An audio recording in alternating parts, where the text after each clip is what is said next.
And change the camera setup. Yes, I have. I've once again changed the camera setup. I don't know. I really don't. Right,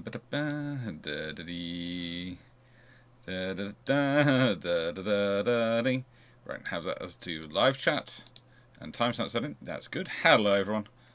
I will say hello properly to people in a second. I'm just going to start the Q&A.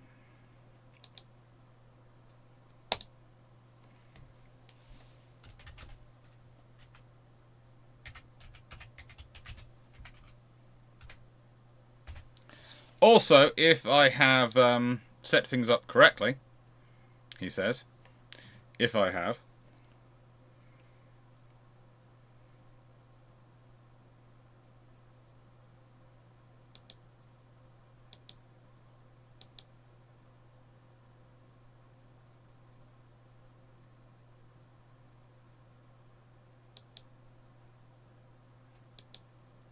Hey, I have. No,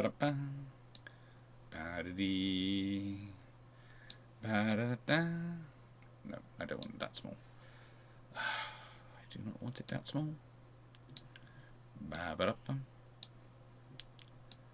Right, let's see. Q&A should be working. That bit decided to hide in the back, so that's why it's causing me such fun. And no, I don't want to move that around. I just moved to one side.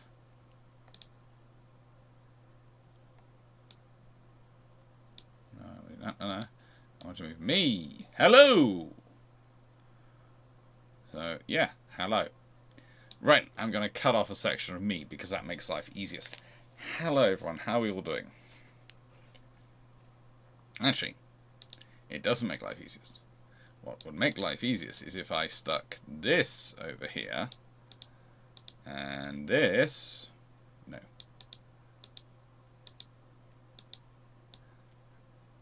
No. Yes, that. Over here. That's better. There you go. That should all work now. Hello everyone, how are we all doing? It's always fun. It is always fun. Hang on, I'm being cut off myself. There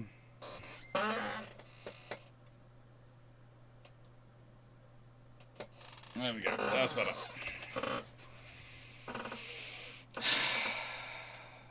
Yes! Instead of having the thing dangling down from the shelving unit, I decided to try what I used as a system when I did the Lego model. Unfortunately, small issue, just a small teensy-winsy issue.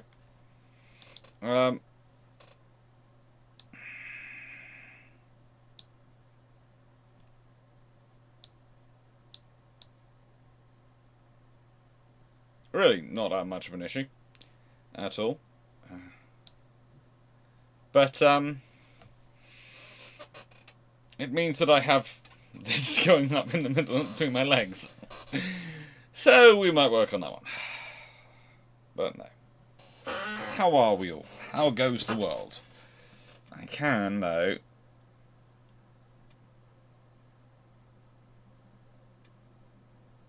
manually control that to an extent. So, hello Team Locker, hello Runon, hello Blackburn Maximus, hello everyone. Nice to see everyone. Hello Steve Clarke, hello Carmen Gasberg, hello Buggate829, hello Frank Bangwell, hello David Goulding, hello Lizzie Mitchell, hello Stafford, and hello Matchadostel. Hello everyone. Let's see if we can't move the cable out of the way so it doesn't show up so much. Just hide in the corner there. Well, that might be why it's showing up, because it's tucked itself around things. Oh well, we can sort that one out, hopefully. There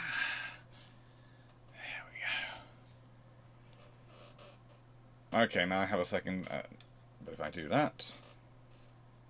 No, that doesn't improve things at all, does it? And that...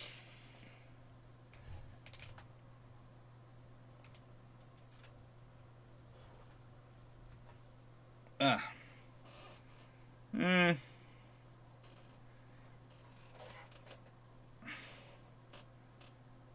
That's better.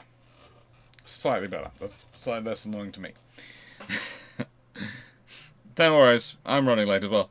Let's see. How is the Argentine Navy effective if they only have one light cruiser, one corvette, and 5 destroyers in the Falklands? If the UK didn't send them the Colossus, Sea on 2 Type 42 destroyers. If they hadn't procured those, then they're honestly they're even more out of it. You know, the Argentine Navy has many issues. Many issues in the Falklands. Most all is a morale issue, but they have a few other problems as well. And frankly, if they have less equipment, then honestly, if they don't have the carrier, then they might not have the super retards. If they don't have the super retards, then they don't probably have the Exocet attack systems. If they don't have the Exocet attack systems, then frankly, the Royal Navy's having a fun time.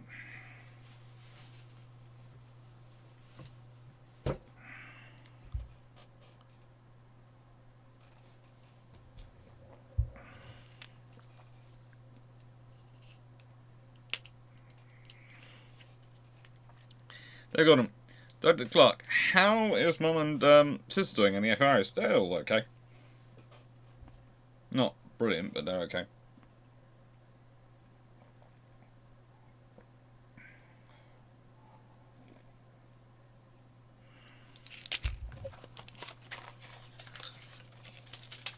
What is the worst naval basis quiz question you have seen, which then causes public misconception with history? Oh.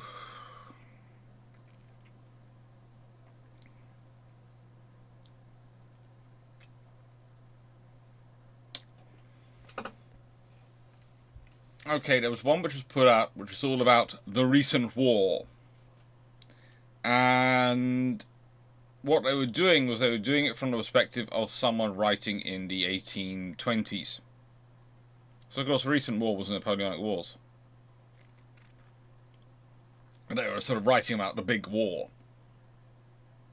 The trouble is they didn't tell anyone they were doing this. So, there are all sort of questions and all sorts of things. And there were then discussions about whether or not Britain has still fought with wooden ships of the line.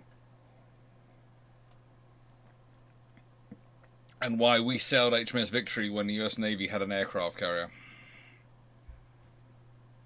But those are fun things.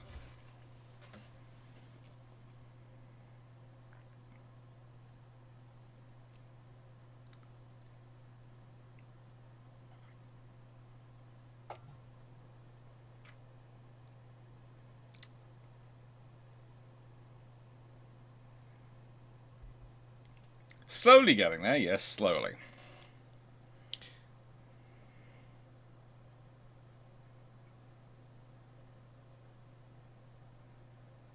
Honestly, 9681, I don't think anyone actually does forget that HMS Hood was the first warship, which was 40,000 plus tons.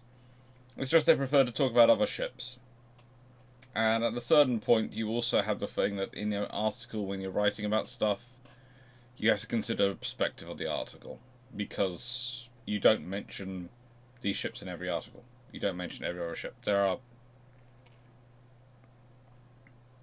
I've written articles on capital ships, some which have been published, which do not mention Hood, or in fact any battle cruiser, or even fast battleships. Even though they were talking about ships in the 1920s and 30s. Because they weren't relevant to the discussion in the article.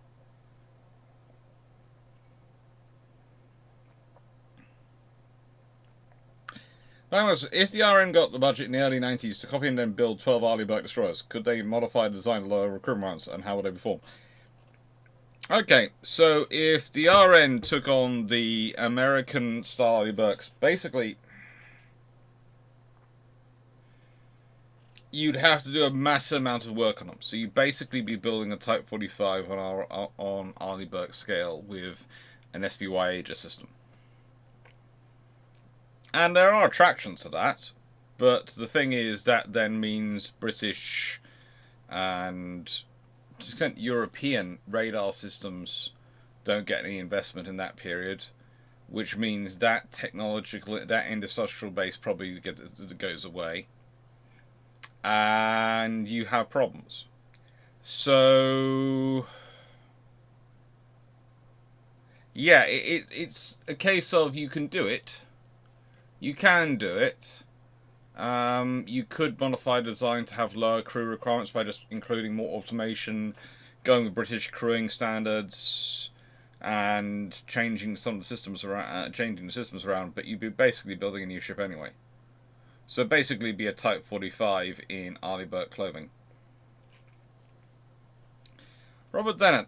I'm having some greater writing major. I'm having to do some greater writing. If a major nation, such as the United States, decides to design a new large battleship in 1951 or 52, what would it look like, assuming it's from scratch design? Probably the US will start with their most successful battleship they have, in terms of a new battleship, the Iowas, and work out what they want to include in it. It's probably going to have a range of missiles and large guns. If they have large gun capacity still around, able to produce large caliber guns, they will produce them. If not, their best bet is probably to rejig the 16-inch. Or even just use the 16-inch from other ships.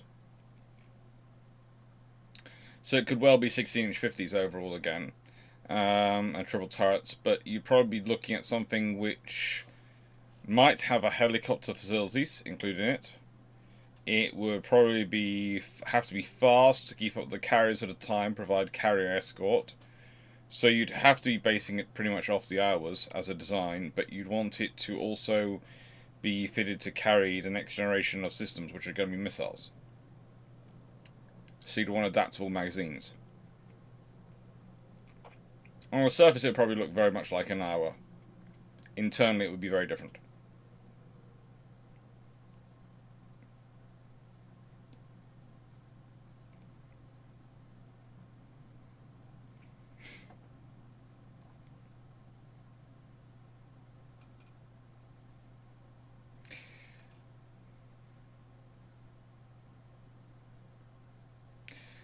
Peter Dawson, will you be talking about the Day of Infamy? Which one? I'm sorry that this is not anything directed at you, but it is a pet peeve of mine, because the amount of times historians get asked about the Day of Infamy, and you have to go, which one? Because that title is used to describe so many different things in history. There are so many days of infamy. I can list off about a dozen potential candidates from the top of my head, including, if you are the French side, calling the Battle of Trafalgar the Day of Infamy. Because literally that's what they called it. So this is one of those scenarios where I know you don't mean to be obscure. You are asking me a genuine question, but you're asking someone who knows so many days of infamy. I have no idea from that question when you're talking about.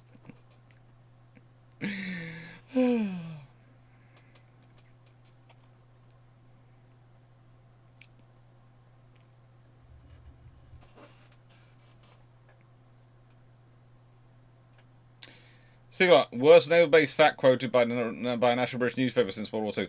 I think one of the newspapers, I think it might have been The Sun, but may have been the Daily Star, took a 5-inch gun to mean it was 5 inches long and was very small. Not realising that the 5-inch you were talking about was the diameter, was the barrel diameter.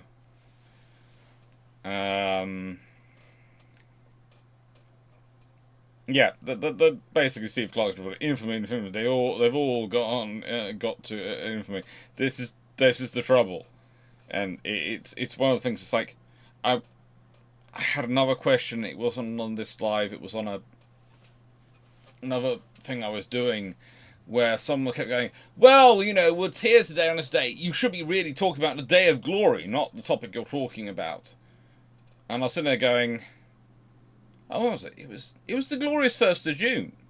And I went, well, I've just been talking about the glorious 1st of June, so If that's not the battle you're talking about, what other battle on the 1st of June are you talking about? And it was an entirely obscure little battle, but their family was a big part of it, and they call it the Day of Glory, and it's their big thing. Sitting there going, I've heard of that battle, but honestly, it was a sideshow in the Napoleonic Wars on ground, and I'm a naval historian, and it's the 1st of June, so it's going to be the glorious 1st of June. Sorry. Not sorry. Pearl Harbor.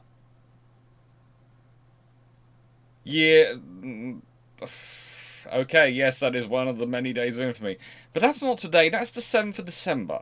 And that's already scheduled in, so why is that coming up today on the 22nd of October? You're confusing me now. I'm tired. I've not been well this week. I've got ulcers now on top of having had a bad stomach and still being on the Buscopan. And now you're confusing me. This is not fair. Me poor human. Ah.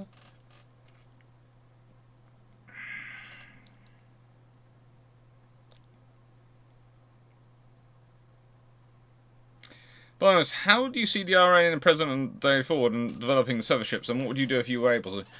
If I was able to, I would be looking at replacing Ocean, Argus. I know one of them's already gone, but Ocean, Argus, Albion and Bulwark for about 3 LHDs with ski ramps based on the Trieste design but slightly modified. And I would be looking at ramping up the Type 26 to about 12 ships, Type 31s, Type 32s to roughly about 12 ships, and Type 83s to roughly 12 ships. And then I'd be putting them into escort groups, roughly, well, at least 4 escort groups based around 3 Type 26s and 2 Type 83s as my heavy escort groups. That would in wartime get a Type 31 or 32s added to them, etc. as they need, and would have the remaining Type 83s being used for various things to wander around the world as present ships. But again, if I had my absolute dream, it would be probably up that all a bit. Thank you, Michael Coach. Seeing eating homemade tacos while listening. That's very good of you. It's slightly cruel, considering I haven't had any food today, but yeah.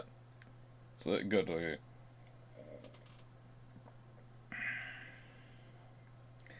Before anyone gets too worried, I had a massive dinner last night at the 1805 Club. And then today I woke up to an entire tongue full of ulcers. So just didn't feel like eating today. Just been drinking my calories.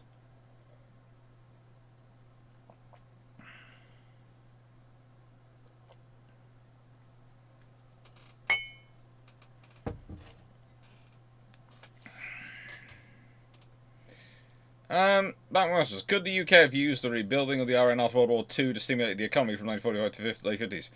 How much could have been done, or was 2 world wars and depression too much of a burden? Honestly, you could have done something if you decided to carry on building the ships. So you kept the yards churning around and kept the money going through the economy and sold off your war build ships. So you gone with an entirely new build fleet with all your latest assets and got rid of all the war emergency ships, etc. and all those things. You could have helped the economy keep going, but it would have been an assistant, but it would have required other measures as well in order to support it through. And I had chocolates from Model Vatrons Victory. Yes, I did, Dan. I did. I thought you were cooking dinner. I did cook dinner, Paul. I didn't eat it, but I cooked it.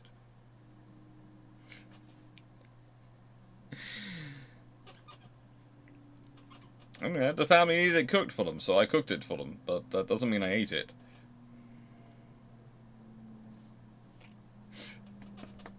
They're all okay.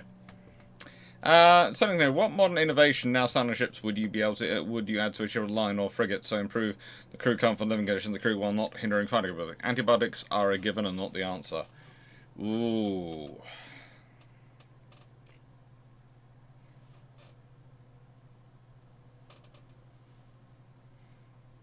I'm tempted by the galley kitchen idea.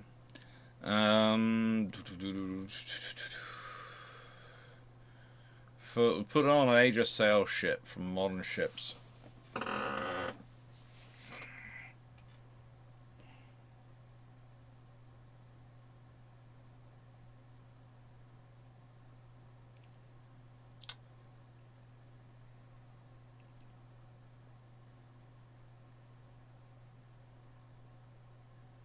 It's so tempting to cheat and just go diesel engine. But no. I will treat this honestly. Can't have anything electrical. I think I will go galley kitchen. Instead of mess dining, group dining. It raises the quality of food quite quickly.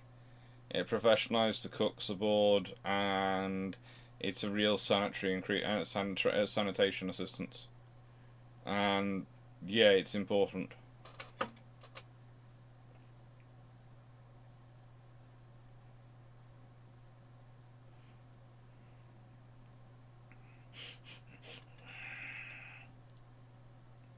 Would the N3 or G3 or the bigger successes be when the RN starts to ask questions about how big battleships are getting? As like Hood was in the 40,000 range, the G3 and N3 are to be the first 50,000 plus ships. I don't think the RN would ever ask how big the battleships are going to get. I think the RN would be searching for the next type of capital ship, though. Because that's historically what the British have done. So I wouldn't be surprised if, along with the growth in the capital ships, in terms of battleships and battlecruisers, there is a growing investment in aircraft carriers. Because one of the interesting things I see happening if the treaty system doesn't restrain construction is that I think the Royal Navy will go into naval aviation far faster than the US Navy, who has to persuade Congress on this new idea, and the IJN will. And the reason the Royal Navy will is because they've already been exposed to it and had the plans for it. And I think they push into it.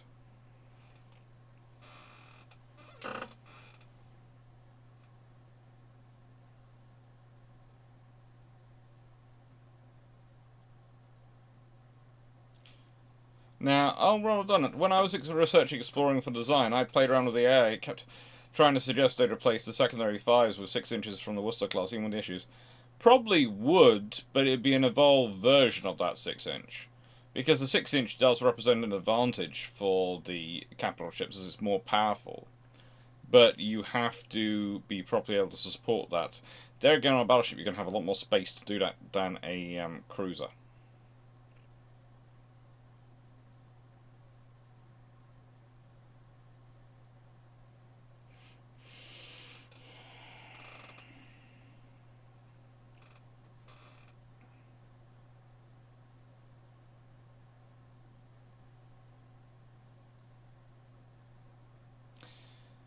Steve Clarke, worst naval invention since 1945. Fitted for, but not with. But the trouble is that came about well before 1945. Worst naval invention since 1945. I would say titanium hulls, and there's a reason for that. They offer so much opportunities and capabilities, but they are so frigging annoying and expensive that they soak up everything else, and you really can't. Everything becomes about them. It's kind of like stealth hulls, stealth airframes for aircraft. A titanium hull is just. It's an obsession. And even navies which haven't gone down that route are still focused in on it.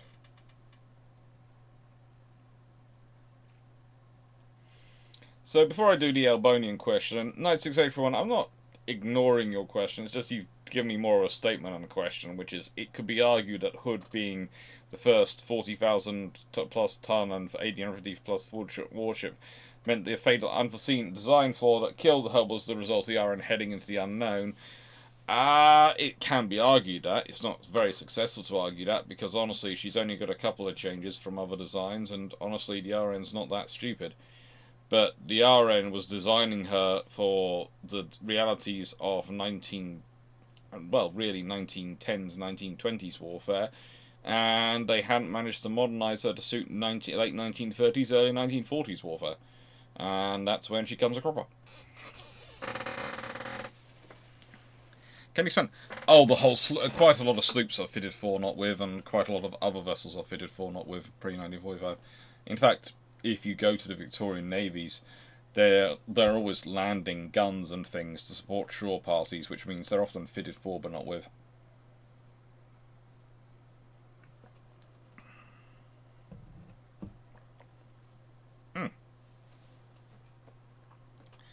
So, here we go.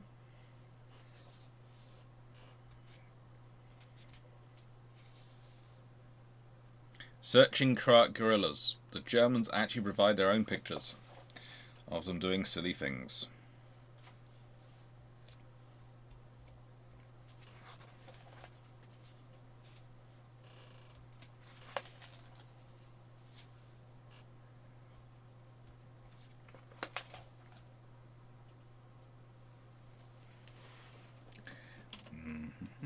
If I move my vehicle on my I was going to call my chair a vehicle then, but I can see more then.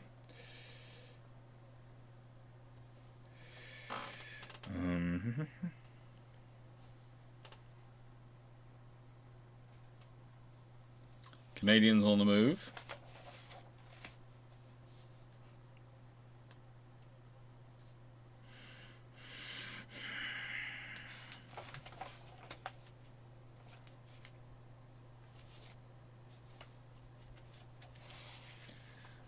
Armed merchant vessel falls victim to a British submarine. It's often forgotten just quite how much British submarines got up to in World War II. And one of the reasons for the whole issues with submarine warfare and it not turning up in terms of the war crimes is because of what the British and American submarines got up to.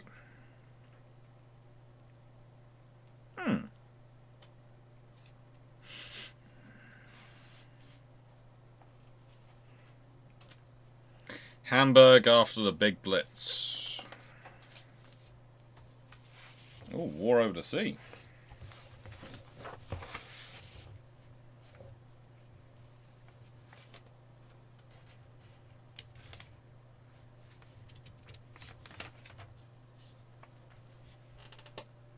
HMS Albright. Trawler Stella Pegasi. A submarine bombarding the Greek railway, and a boom defense vessel, HMS Barglow. And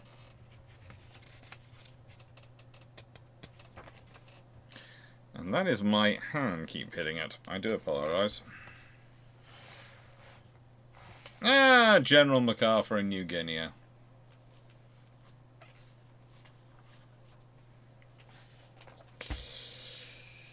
That was worrying.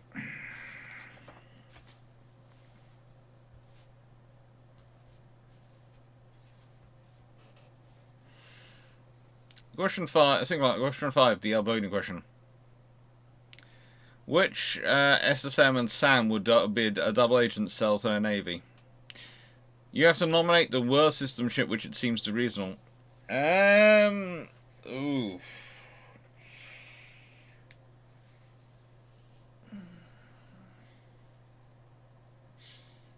It depends. You see,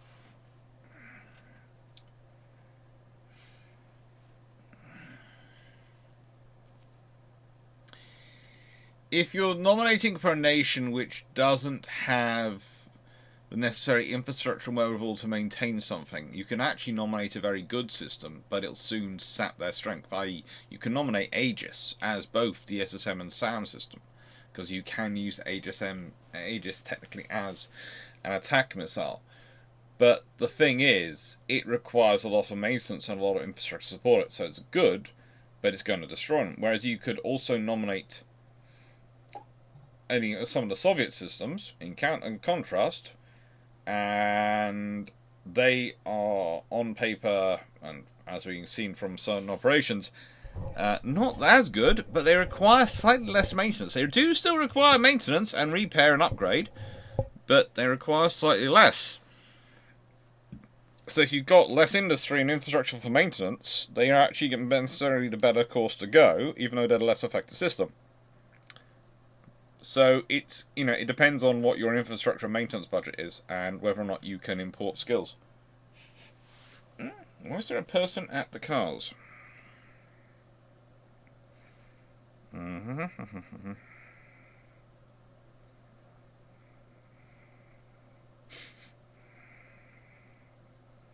Why is there a person wandering around my cars? Or rather, my car.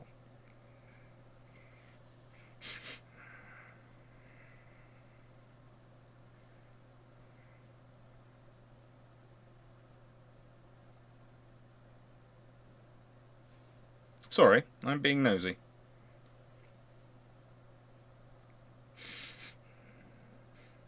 Someone's wandering around my car. Why are they doing it?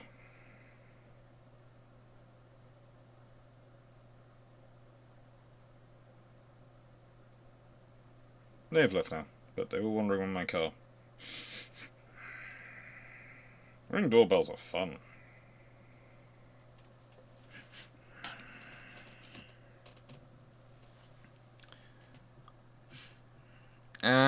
What if Japan stuck with the second London Naval Treaty and reused the 14-inch guns from the Hutchinsons class to build a large cruiser Vanguard battleship-like build large cruiser Vanguard battleship-like ships, while building 2,000-ton sloops that are fitted for but not with torpedoes and can hit 30+ knots? Why are you building a sloop that can? Well, yeah, so it could be converted to a destroyer. Those sloops could be useful. The thing is, the Japanese really can't build more than 2 or 3 capital ships. So, even though building the Yamatos absolutely wrecks their economy for building anything else at the same time, their infrastructure capacity doesn't allow them to do much more than that, much more in terms of ships at a time. So you might as well build the ships you're going to build, be the most powerful you can. The only difference is you can maybe have a quicker throughput of those ships, in which case you could maybe get more completed in time. But then they're not going to be a deterrent factor.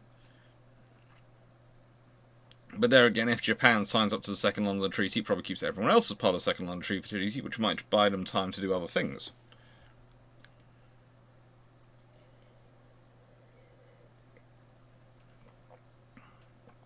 I would say it would probably not change the result much, but it might be interesting in terms of the way it would affect how you get there.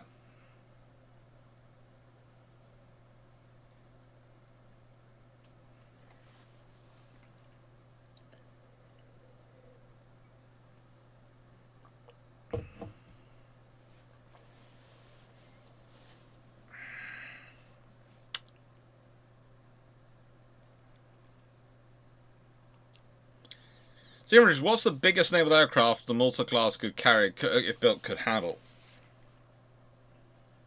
Oh, they could probably modify it up to quite happily take things like the F-14 and a full strike wing. So, yeah, they would have been contemporary with the Midways entirely in what they could have carried. Michael Cooch, if you were a member of the committee designing Dreadnoughts, bearing in mind that you are only one voice among many and you have to deal with Fisher's forward fire enthusiasm, what changes do you push for?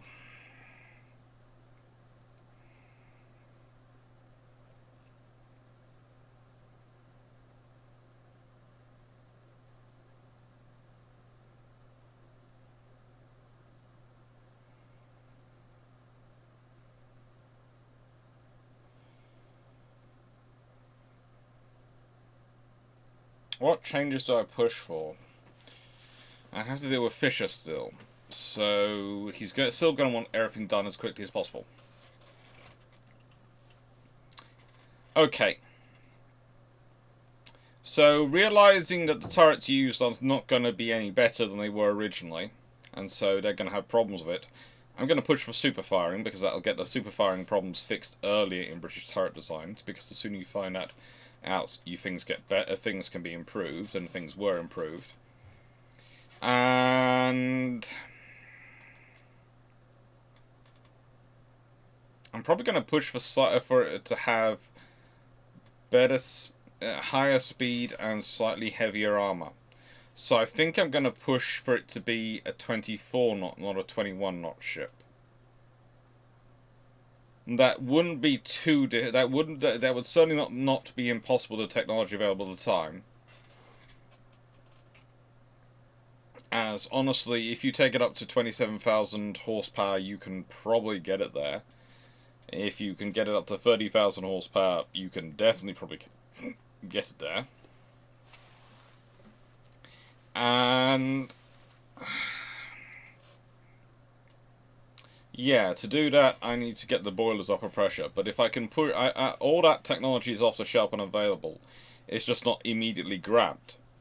But I can if I can push for those things, if I can push for Dreadnought to have a higher top speed, and I can push for it to have super firing guns, at least forward, maybe aft as well, Chie ends up with perhaps as many as, well, Chie ends up with 6 turrets, and the ability to fire 8 guns forward, 8 guns aft, theoretically, with those wing turrets. And the whole joy of the super firing and the fact that you can overpressure the turrets in the original versions. But yeah, you could set that all up, and the lessons taken in from Dreadnought mean that pretty much automatically, when the pace of the race is not so fast, the Orions definitely have all sorts of changes put in. So the Orions would probably still have 13.5 inch guns, etc. But they then be 24 knot ships. And if you set up the British baseline to 24 knots, it also immediately causes the Americans trouble, because the thing is, they can get there, but it's going to be very difficult to get their triple expansion engines at 24 knots. To have capital ships with the necessary efficiency to do their jobs at 24 knots with triple expansion. So they can get there, but I don't think they will. I think they'll end up having to put more money into the various systems. I also think it will mean the Invincibles come out faster.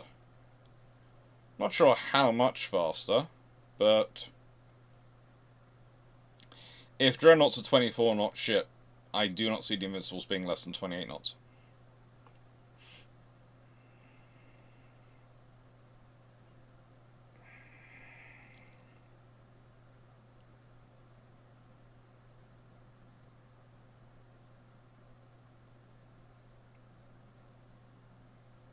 Blackmass, do you think that instead of building the F-35A and C variants, it'd been better to do a smaller single engine version of F-22 and a high low cost like the F-15 and F-16?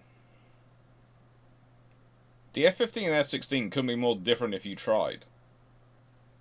I mean, they are completely different airframes. They are completely different design philosophies.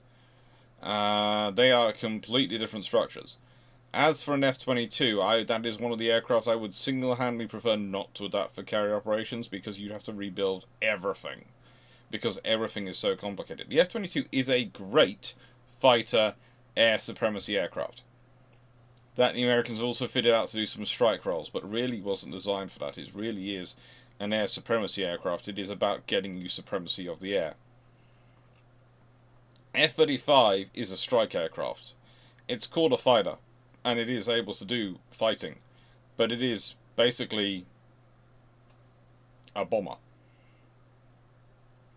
That's his role.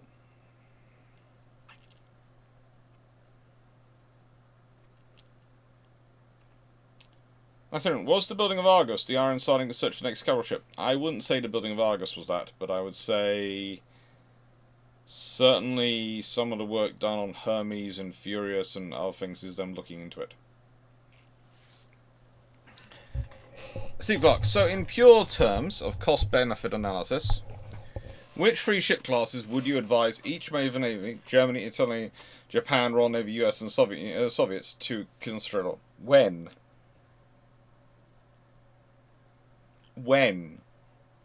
And Steve Clarke.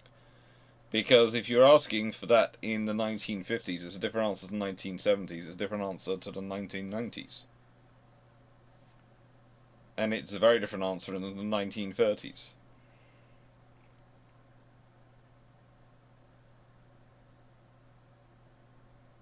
Section 19. Not really a question. Just want to let you know I sent you the advanced e-copies of my book on Twitter, DM, and Discord. Let me know if you got them. I think I have got them. I think I apologise if I haven't responded. This week has not been great for responding. That was World War II. Okay, for World War II,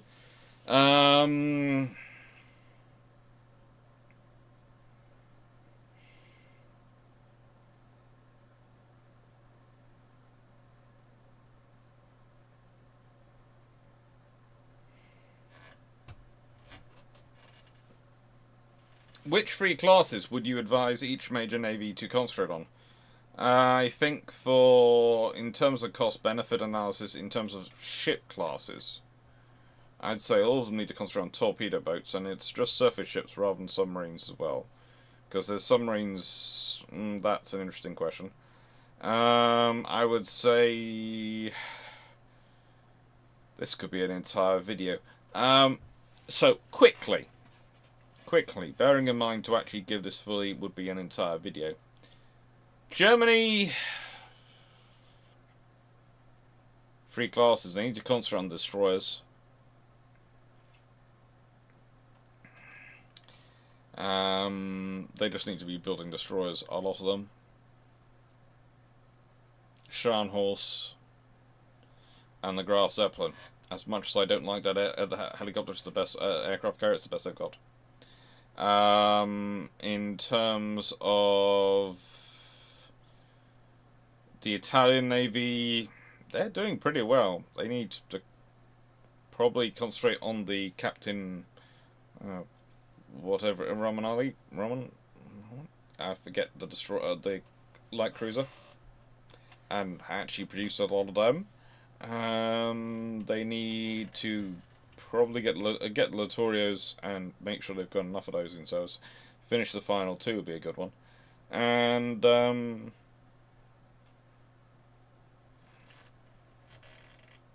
decent destroyer.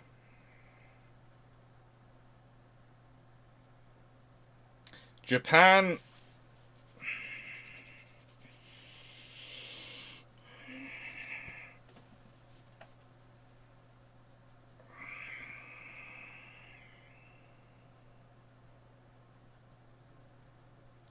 Japan needs to fix about three things, and none of those things you can really do with naval construction, because as long as you're building your motos, you can't do anything about them, but if you don't build your motos, you don't have those, and frankly, they are an essential component to your toolbox. So, you need to be able to have a cheap and cheerful escort, you need to be able to have a decent all-rounder escort carrier / strike carrier, and you need to have some sort of cruiser, which is probably a torpedo farm, that is viable for fighting as well. However, the biggest problem for the Japanese is not even their procurement and their infrastructure, which are all massively weaknesses, but no, it's their way they structure their recruitment and training. They need to develop a system which allows the veterans to go home and train people up. They need to develop a system which allows them to retain their institutional memory instead of using their institutional memory up. It provides them with the absolute best people to fly their aircraft at the beginning of war, but those people die off very quickly because you keep using them. You don't want a situation. You have to find some way of saving and hanging on to that memory, even if it does mean overall your aircraft aren't as well flown, because you're bringing back your best to train the rest.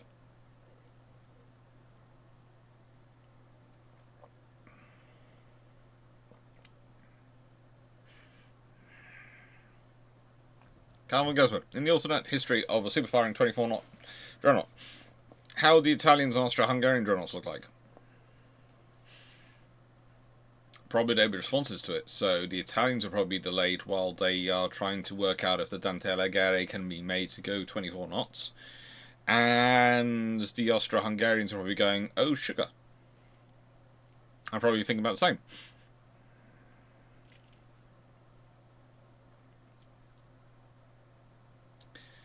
Runan, your Norway videos indicate that owners seems to be all falling their iron to get the ball running. What would happen in a change if one of the Norwegian defences sussed what was up and decided to lay into Germans? They did! That's the whole reason there's a German cruiser sunk. But it's because the Norwegian government don't react to Denmark being invaded the same way the Swedish do. The Swedish react by immediately send out the alert, call up all the reserves. The Norwegians react by going, we'll send around a telegram requesting reserves to turn up. And telegram, not radio, telegram, is a difference. How do you design a grass zeppelin? Take a Scharnhorst or Hipper hull. Put a hangar and a flight deck on top of it. Add some deck edge lifts. Don't try and reinvent the wheel. Copy the system off the British, the Americans, and the Japanese, who are operating most of the carriers. Probably include some suitable catapult system that will mean that in the Baltic I will not be having issues with launching my aircraft.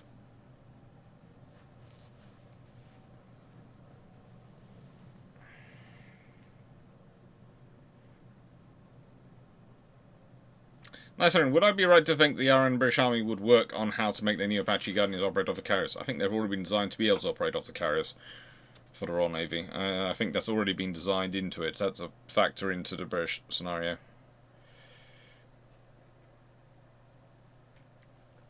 It's all part of the tailored air group structure.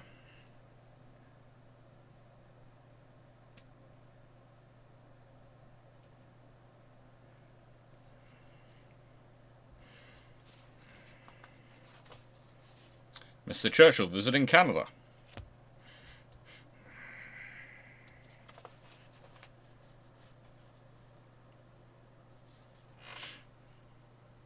King on the bridge of HMS Onslow.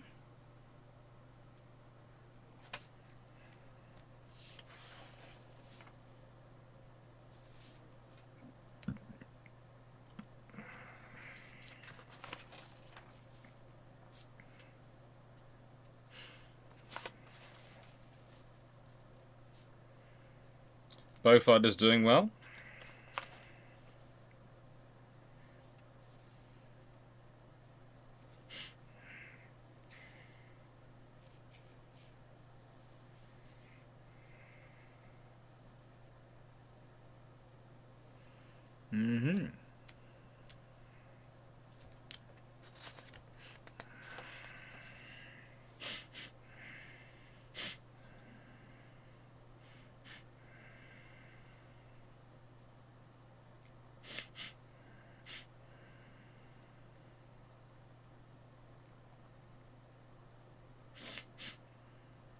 Cat 29-year-old Captain Lord Lyell peers attack on Axis gunboat at Bu Abda.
Six-pounder defense guns.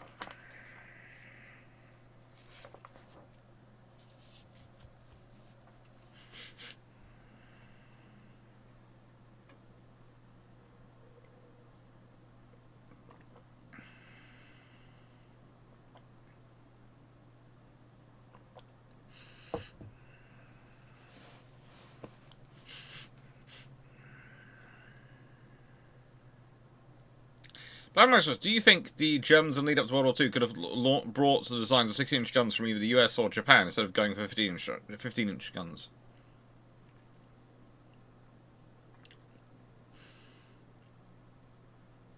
There's a difference between having the designs and being able to build them.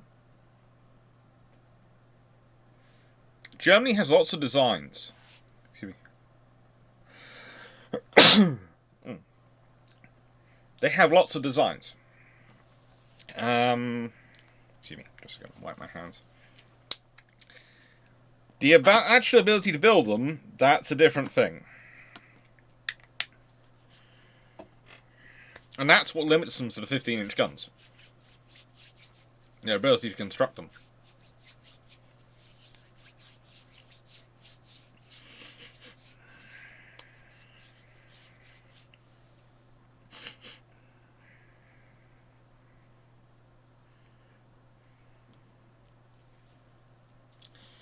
Would I be right to think if the British Empire Cold War situation that the RN CVL could end with the Invincible, even if the Empire got CVNs? As I find it hard to see the RN dropping CVLs after censures. Potentially something like the. I don't think it'll be quite as small as the Invincibles. I think it'll be bigger. I think it will be bigger. Thank you. Good health bless you. Thank you, Frank. I'm just, I think I might be on the verge of being run down, considering ulcers and everything else that's been going on. Probably going to have to watch myself over next week.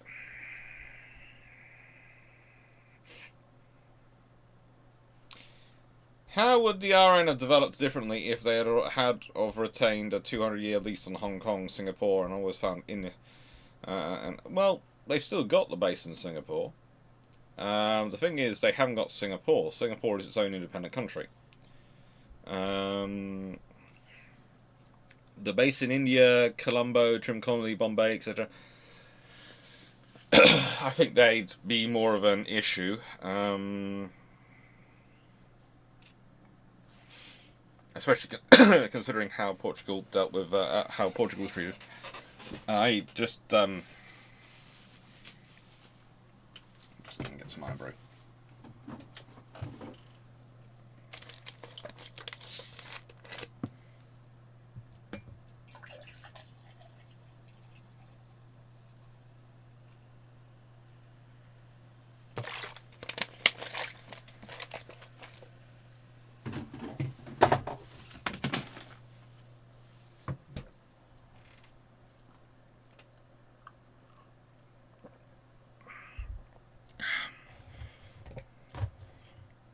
But I think the Britain still had the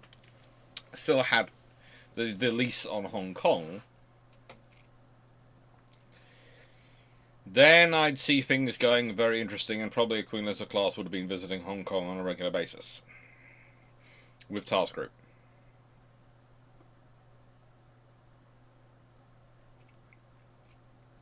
Dan Freeman, not a question, but answering yours. You're not approaching being run down. You are run down. I prescribe a holiday. I don't think I'll be getting one of those anytime soon. But, you know, maybe a change of location will be as good as a rest.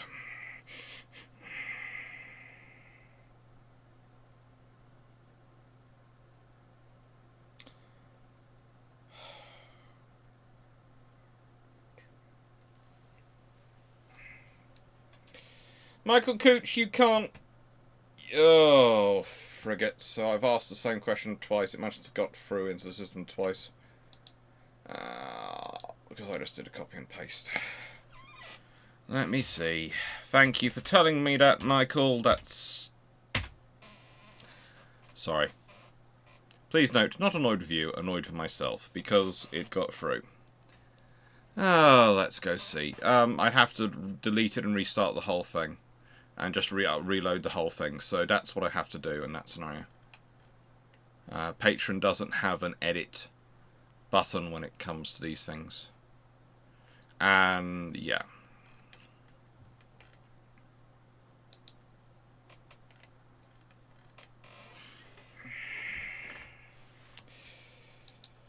So Michael 66 Alpha swords. Oh yes, I have asked it twice. Oh.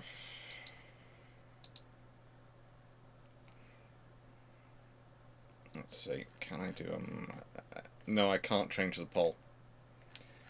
I can't change the poll, so just ignore it. That's all.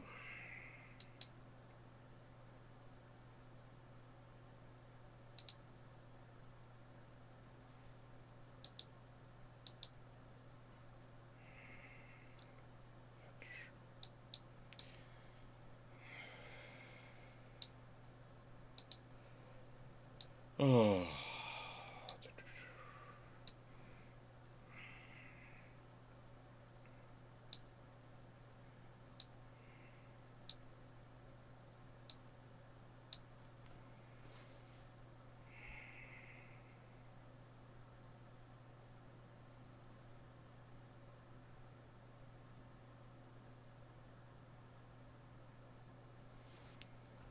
Oh, great.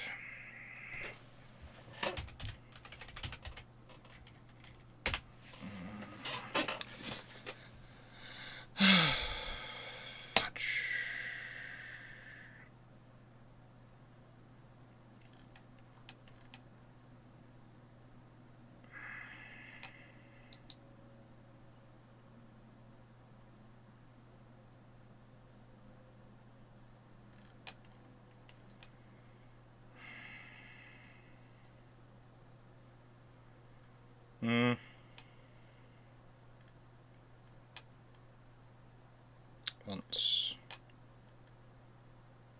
Why do I turn up 3 times? No idea how it's managed to turn up 3 times. Makooch, no idea, but basically I'd have to delete it and do it all again.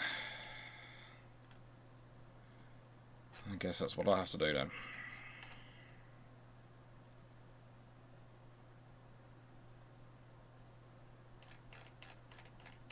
I'll delete it and do it later. Oh well. Thank you for that.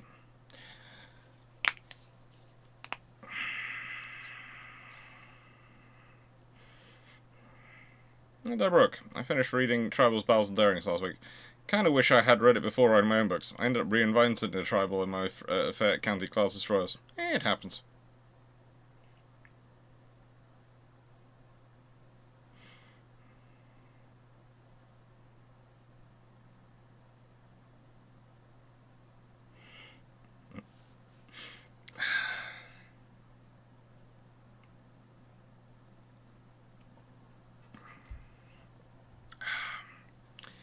My turn. Why were only 7 Type 41 Leopard class and 7 Type 61 Salisbury class air defense frigates built as they were in the convoy escorts World War III? Money.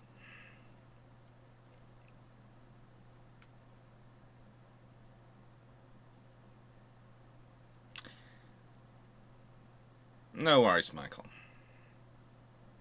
No worries.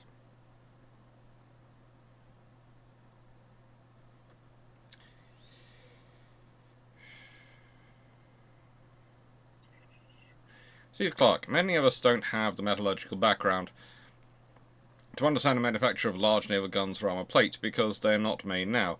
What modern industrial processes would help?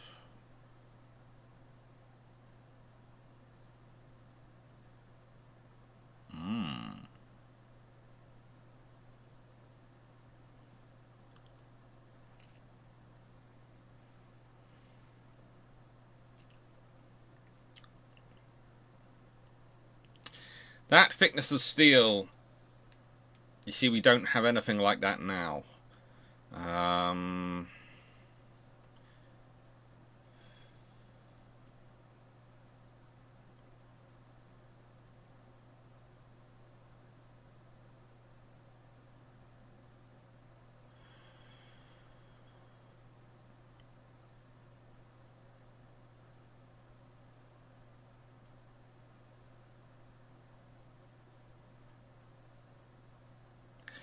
Probably, as McDowell's just pointed out, induction furnaces and those sort of systems to start with. We still do make 6-inch guns, but there's a big difference between making a 6-inch gun, a 155 or 152, than making a 15 or 16-inch gun. A massive difference.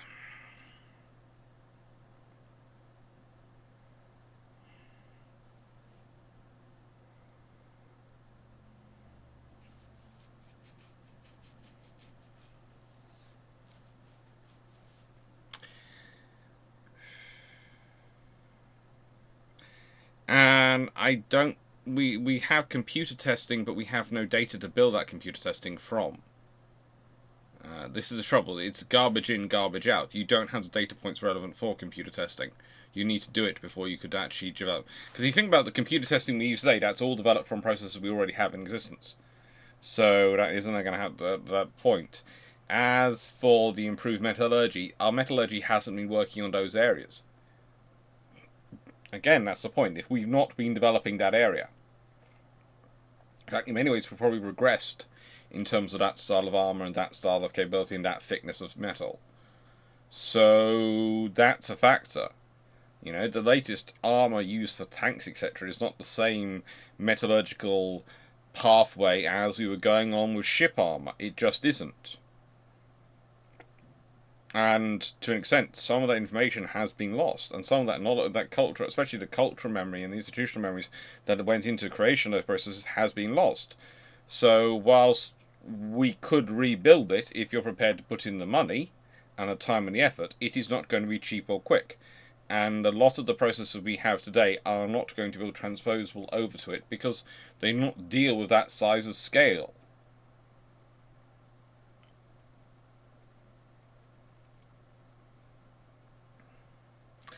Bad guy, could you use some of the same machinery that is used to make large ship propeller shafts? That was going through my mind, as that's probably the closest we have to some of it. But there is also a order of magnitude beyond that.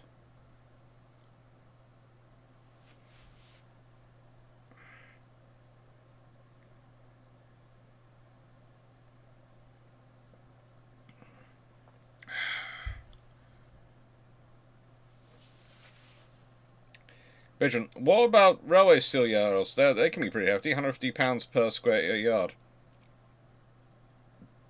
They are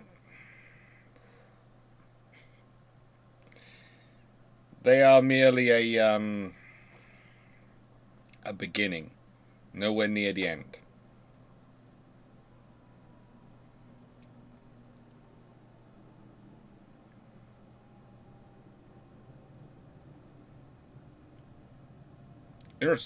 Was Germany made to close all the gunner foundries in the interwar period? They lost a lot of them. This is one of the reasons why Austria and one of the reasons why Czechoslovakia was so important to them.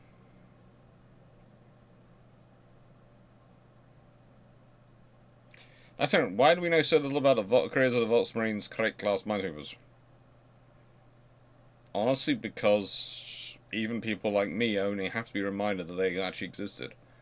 No, that's me being rude.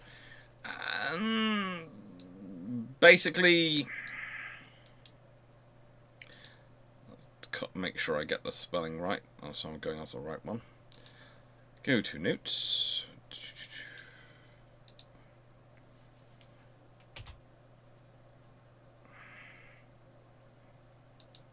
The trouble is, they are from the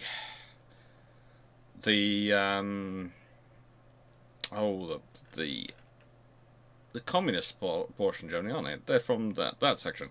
Yeah, so we know very little about them because, frankly, not many people want to remember them. They're the East German vessels, and they're not really that amazing.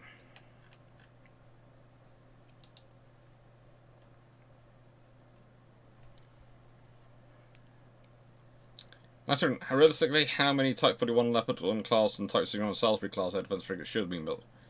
Think about how many convoys you want to run and how many you need per convoy.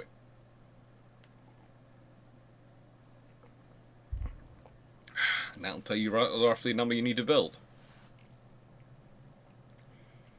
What if after World War II, the Royal UK built a high-speed train network based on the Italian FS ETR 200, but with I'm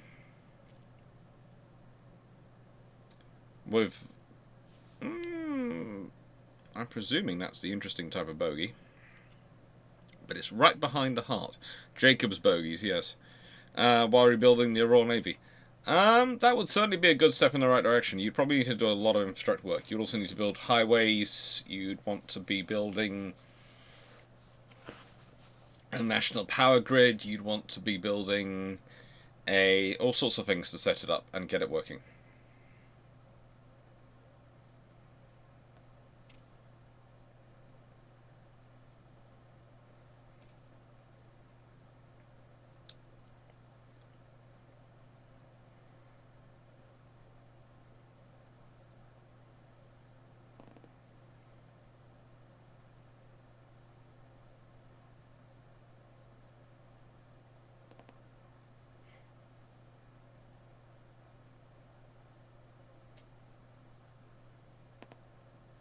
My friend, why would I only armoured cruisers and no protector cruisers in the ground fleet? Because the ground fleet had light cruisers, so basically light cruisers take it overall from the protector cruisers. And the protector cruisers are off doing other duties.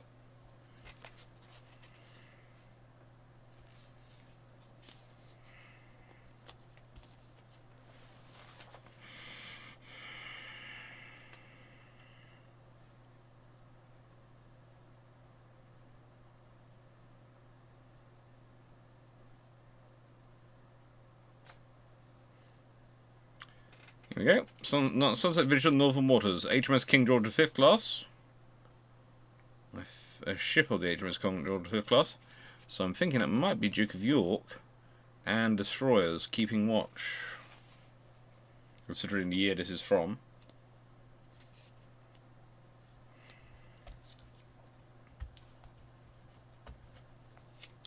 The War in the Future, as written by Franklin Delano Roosevelt. Or rather, his speech, which has been adapted.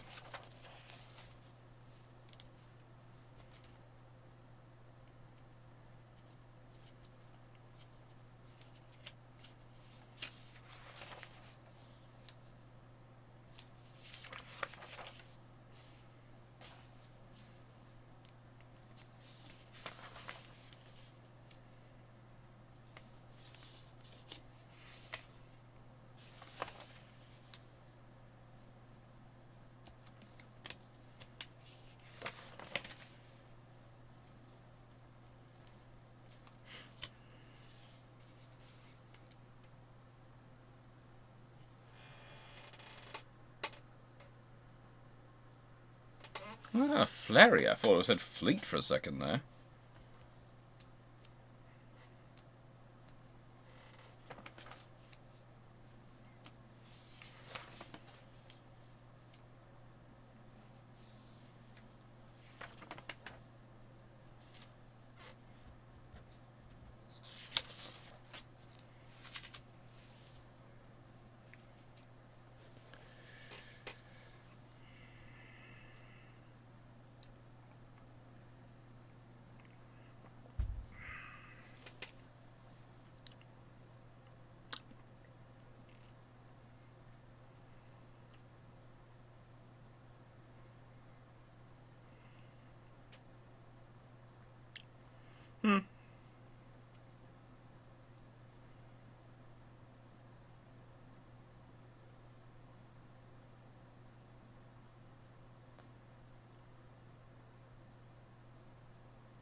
Isn't someone still producing 18 or was that the aborted DG 1000's AGS?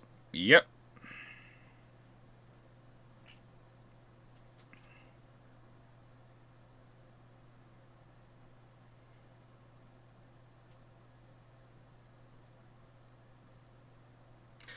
Why was only one Neptune-class general battleship and one Queen Mary-class battlecruiser built?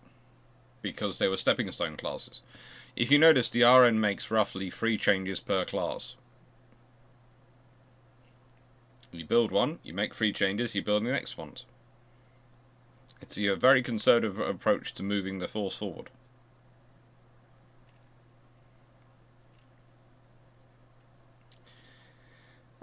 See, Clarke, we discussed ship fuels on Discord on Thursday night. Heavy fuel oil ammonia but who installed the worst fuel systems on a warship in the last 100 years?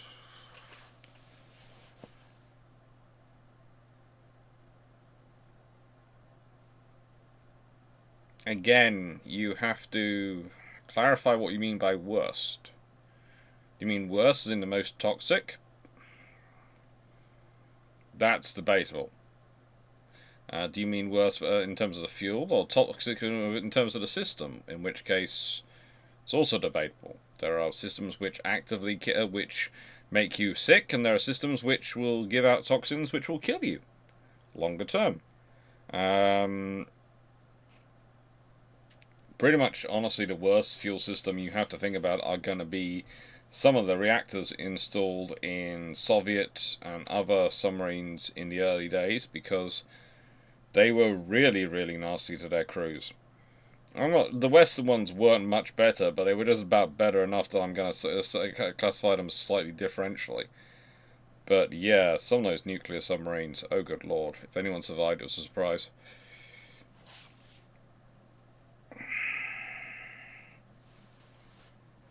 Was there anything stopping someone from inventing the things that needed to make double row radio engine early in, say, the 1920s or even late 1910s? Yeah, it's the actual design of the mounting and the hub and actually getting that to work.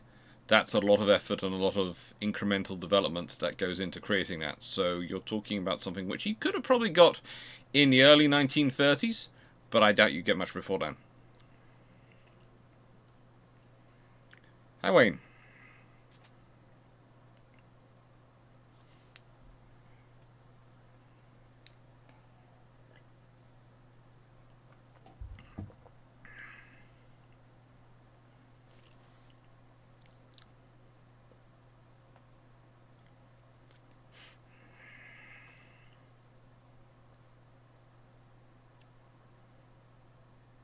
Actually, why would people assume that without World War I, after Tiger class battlecruisers would complete the Iron would ban and building battlecruisers, when it's reasonable to suspect they wouldn't?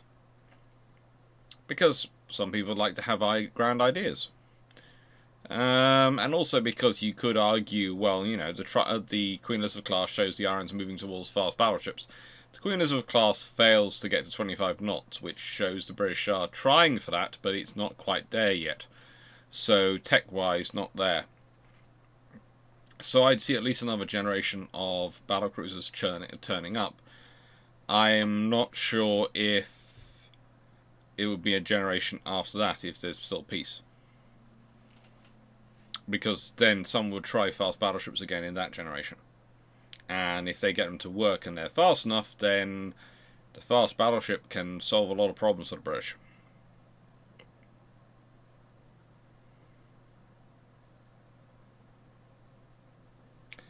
I know, Steve. You can only get a limited number of words on the question chat. I do realise that, but that means that does mean I'm sometimes going to look at the question and go, that's a very, very open to interpretation question. Massively open to interpretation.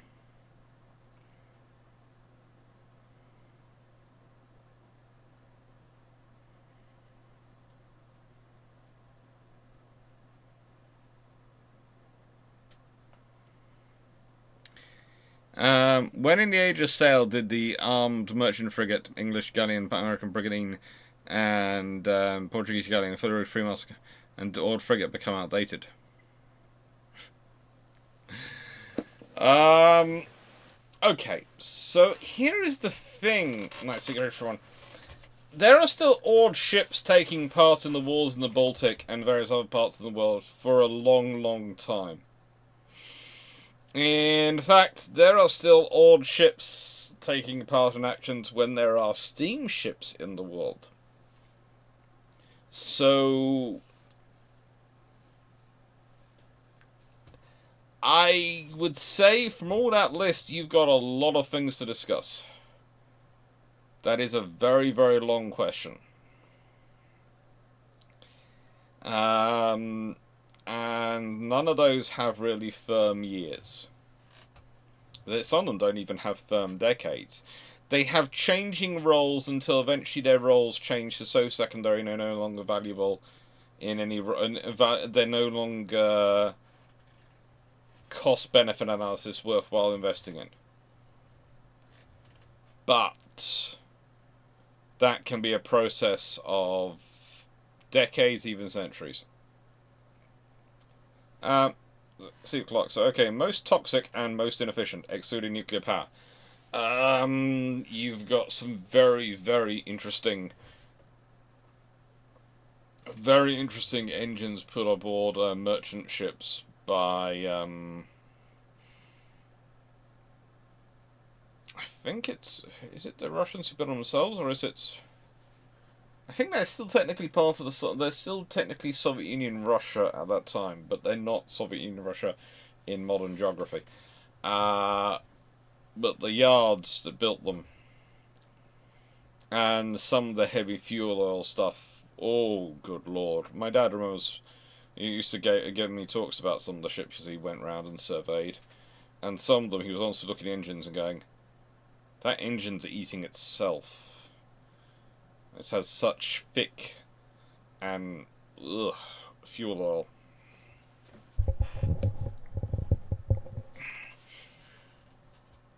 Do you know who built the propeller shafts for Queen Elizabeth's carriers? Because that's a big piece of steel.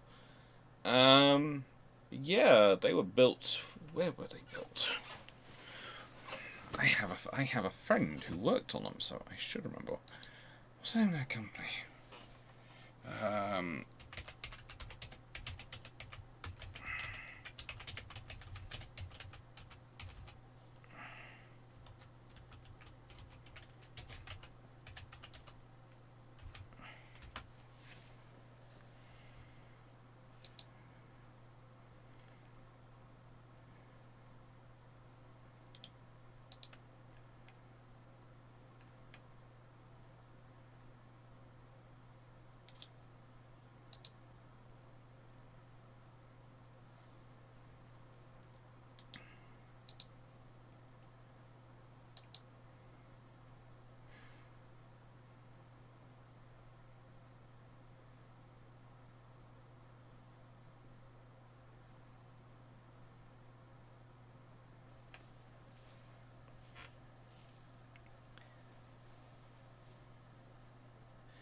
Yeah, they had them built in Sweden. They were built at the Kristinhamn in Sweden, at the Rolls-Royce facility there in Sweden. So the propeller shafts were built by Rolls-Royce, but in their facility in Sweden, because that's where they have it. They don't have the facility to manufacture that in the UK anymore. Because I remember a friend of mine, that's one of the things we want to see in Sweden.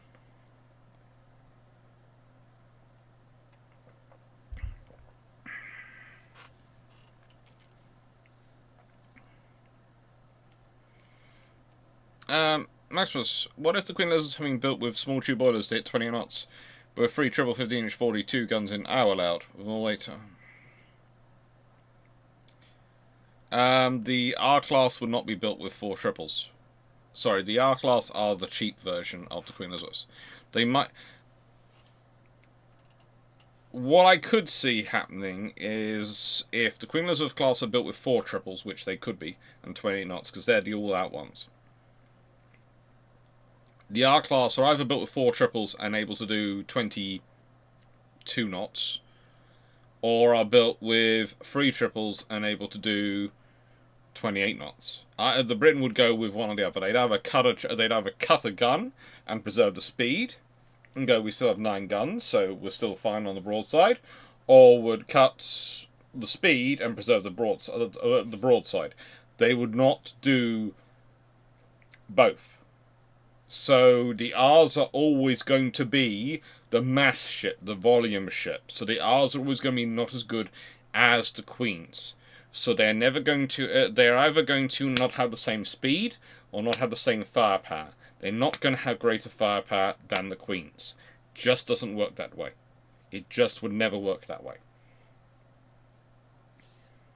So Yeah, if the Queens are built with 28 knot speeds and have, well, I would go with 4 triple 42s, because the British did actually look at that at one point, and they were worried. Worried that the 4 twins would not be enough firepower.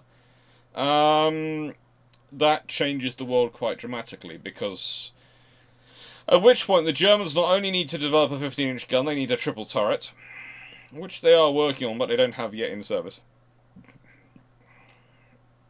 The British now have a 12-gun battleship, which means they're on par with some of the American ships, which is going to worry the Americans a tad, because they'd like to have more guns than everyone else. They don't have the same speed, and with 28 knots, that means they can catch quite a lot of the German battlecruiser fleet.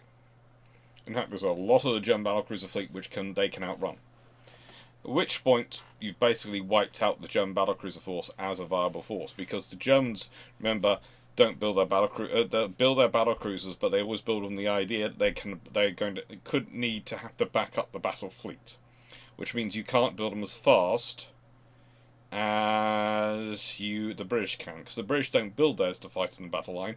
They build theirs to do the battlecruiser role and the large cruiser role, going around the world hoovering up enemy commerce and reconnaissance duties, because they have enough battleships they don't need to be joined in the battle line.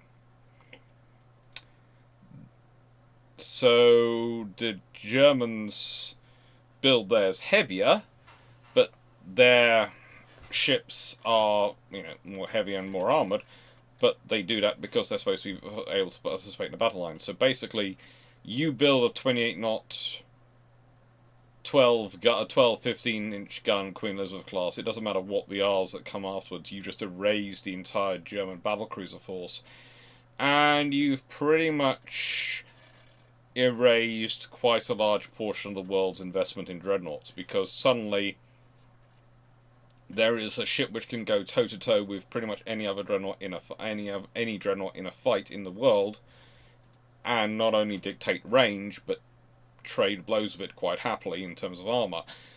That's not good.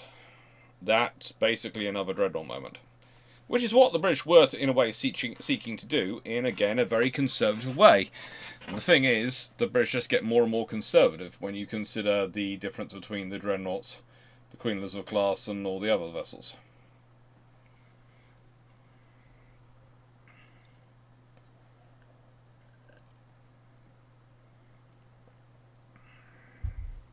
Dave Gordon, can you recommend a good book for the Royal Navy destroyers from the end of World War I to the end of World War II?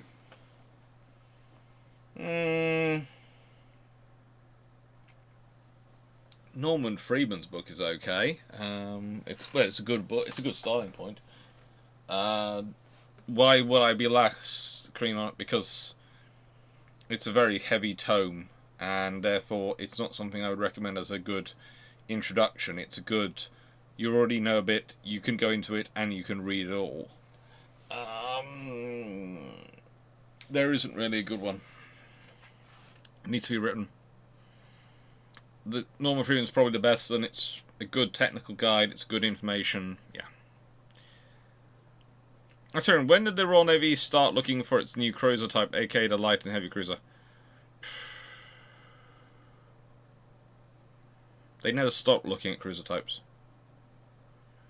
They never stop. It's just an evolution of the design, and that you only have heavy cruiser appear as a definition in the London Treaty. So prior to that, they're all large light cruisers.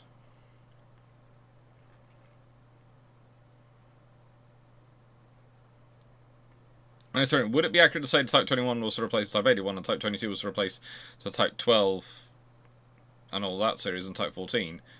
No. Let me explain that.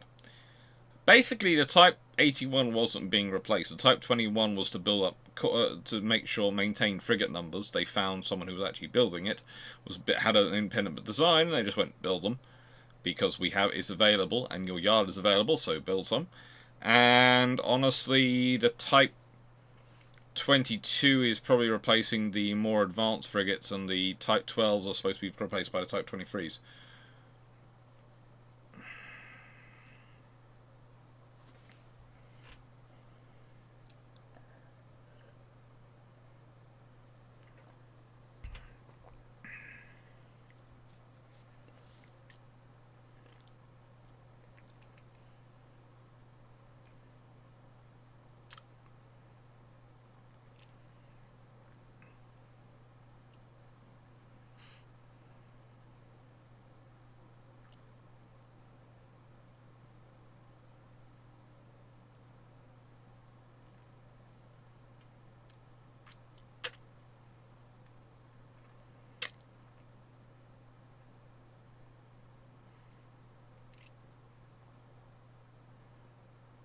Hold on. In a treaty-less world, do we see the battlecruiser disappear and the cruisers morph into large type and some middle ground between what we know as heavy and light? I don't think battlecruisers disappear. I do think you end up with a heavy and light of some kind, because I think you need a cruiser in the middle ground. And I think as the armor cruisers go, and everyone needs, you need something, because now the battle cruisers have got so large, you can't have them take on the traditional armor cruiser, large cruiser role around the world. You are going to build something else. Rodana, what if, thank you for that super chat, what if the Courageous class were actually built to the namesake as 18,000 ton light cruisers? What would they look like perform? They'd probably be armed with something like 9 or 12 to 9 to 12 9.2 inch guns in 3 to 4 triple turrets. They would probably be supersized cruisers, and they'd probably be very, very useful.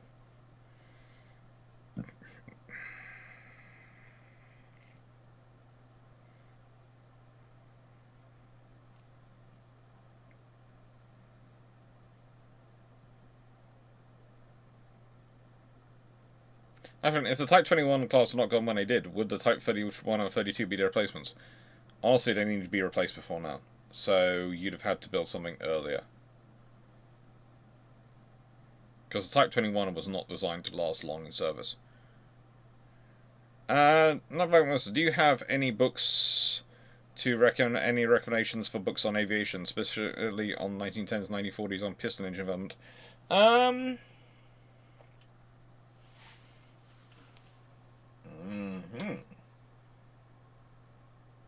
I do. But I cannot see the book around me right now. Ask me that question again when I finish with, let's see, I'll do 2 more of these. And then ask me again when I can get up and I'm not trapped by a... I'm worried if I get up, I will knock this over. So, delay that question again, okay? Blackmore Maximus. Sue Clarke, question 9. Redesign the US LCS idea from the kill-up. Which 3 systems do you keep, and which 3 do you bin, and which need some modifications? Which 3 need some modifications before use?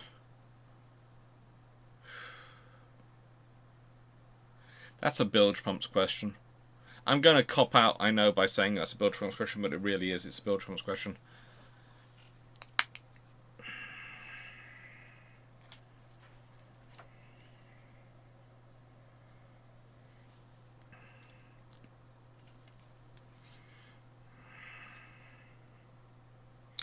Bomb damage at number 10 Drowning Street.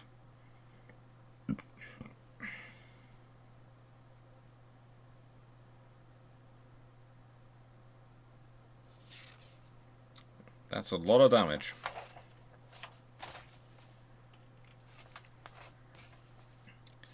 We have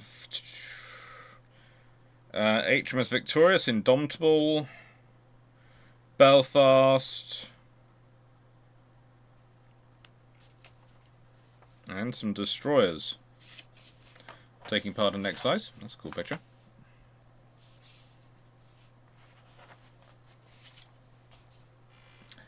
French Committee of National Liberation in session.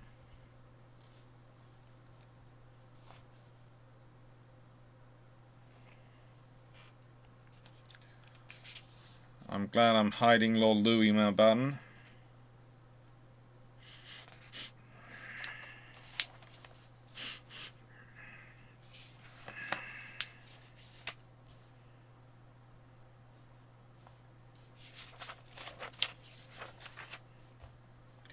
Ooh, hello. What's this? Rodney and Nelson, silencing the thoughts on Italian Italy's mainland.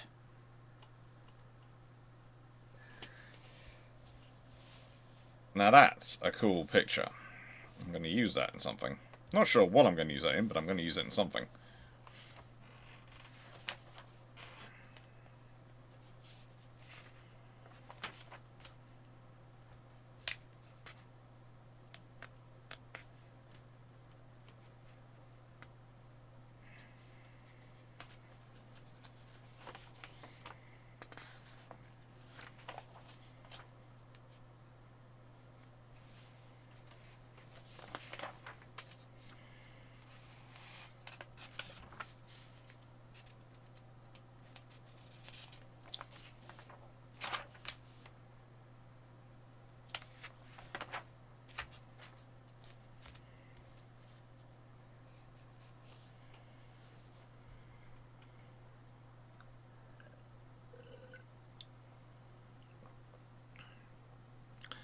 Terran, do you not consider the Duke of Edinburgh worthy of being a name for a capital ship?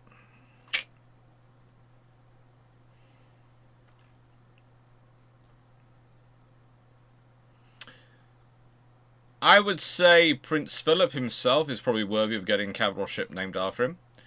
I would say the title of the Duke of Edinburgh, by tradition, has not been given as a capital ship.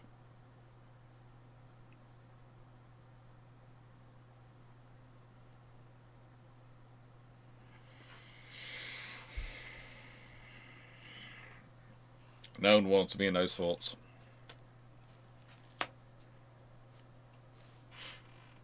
Ooh, towing the train net in a position. Defense, a boom defense branch.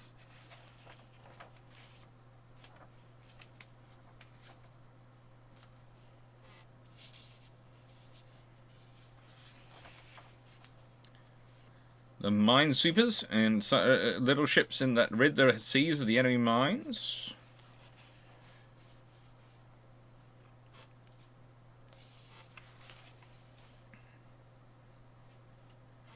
Red armies advance.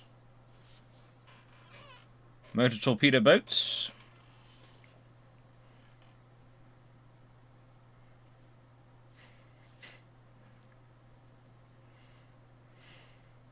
Oh, that's better. Great. Have an itch on my nose right here. Here. It's annoying. They always have good paintings in these books.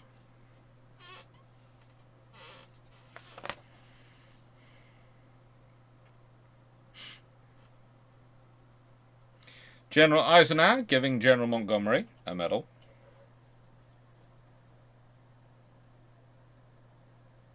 Always fun.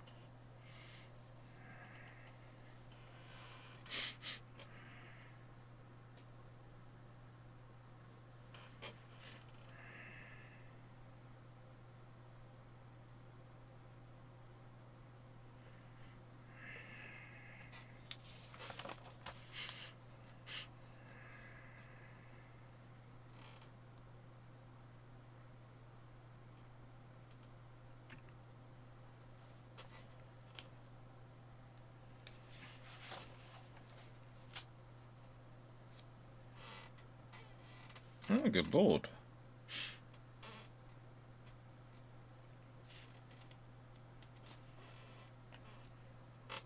This is some really cool pictures.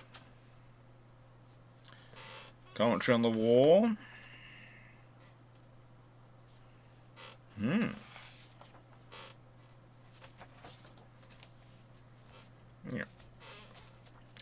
Right.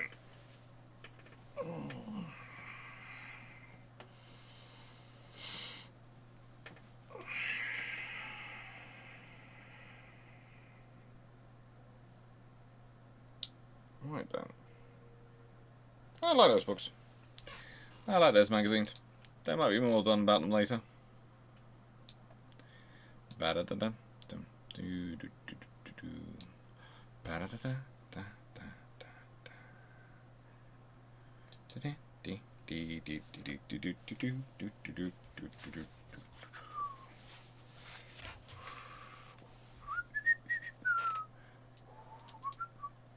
Sorry, I am now moving this so I can get up and grab books, which are somewhere in here. Oh, no, stay. Oh, you're actually turning that with a cable. Ba-da-da-dum, bum.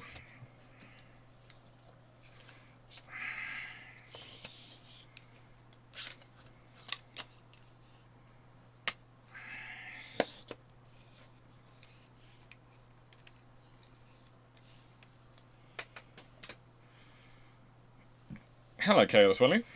Or Wiley. Rain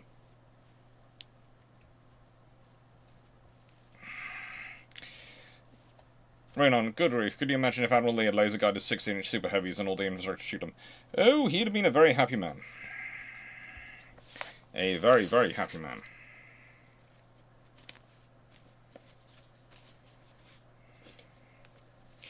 He'd also never missed a target, even at very long range.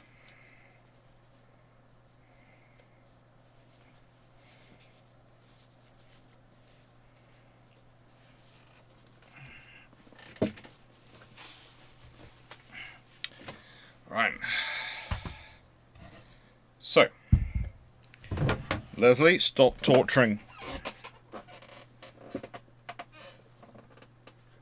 the Spanish Navy. It's not fair. I can't help that they are really not set up to fight you.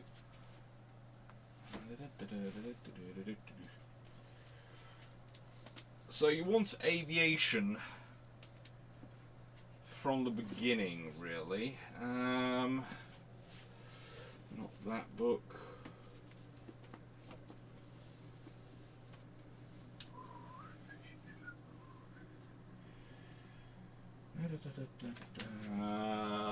Naval aviation from the beginning. From the beginning. From the beginning. Not that one, not that one, not that one.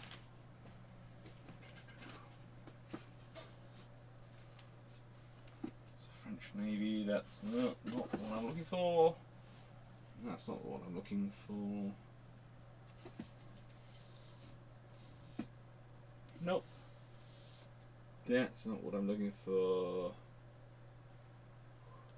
Is it hiding behind it? Nope. It isn't. Is it down there?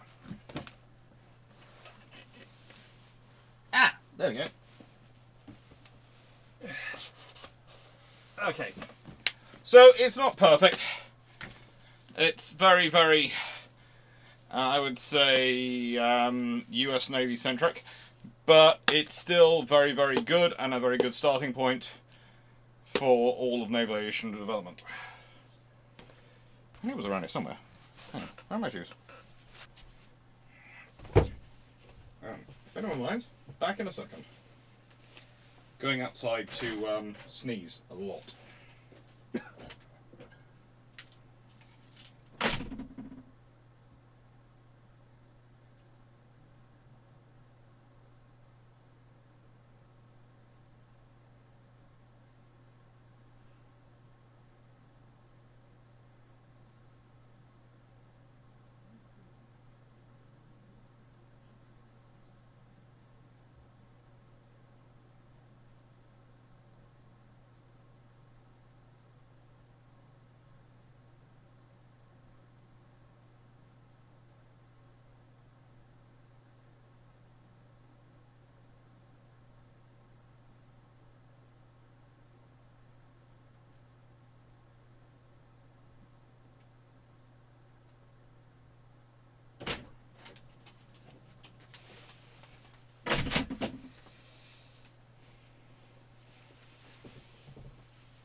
People are people. Anyway, right. It's better. Right then. Where was I? Oh, yes. Let's make that a bit wider and make that a little bit easier to deal with. Yeah,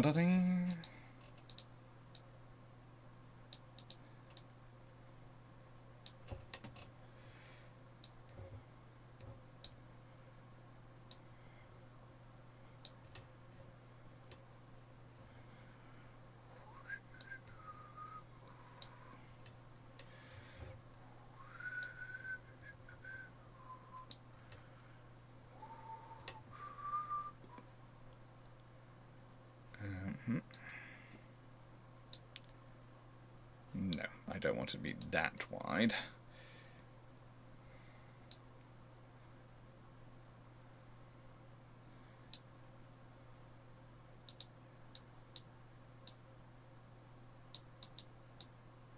Hello.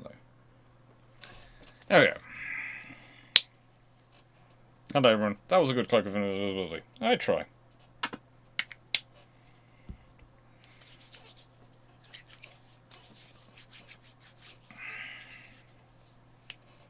So, were there monitors in Eastern Europe World War II? The European period? Yes, there were. The British had about 4 wandering around doing various things at different points.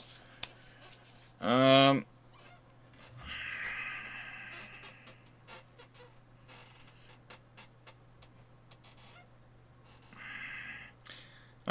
the Nights to go through one. Would you agree that the Type 42 and Type 22 should have been the batch 3 model from the start?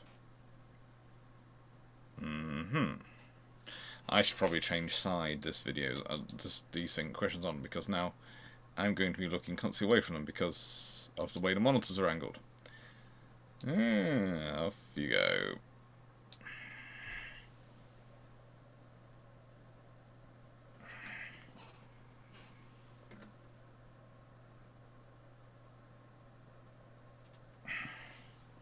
That's better. So,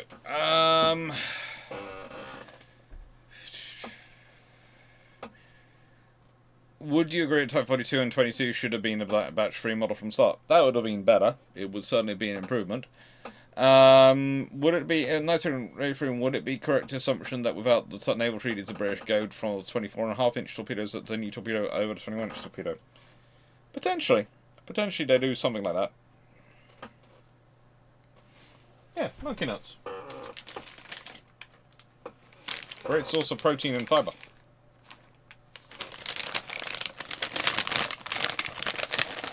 Hi, Jack Ray. Let's see if I can get some down with my mouth the way it is. So, there you go.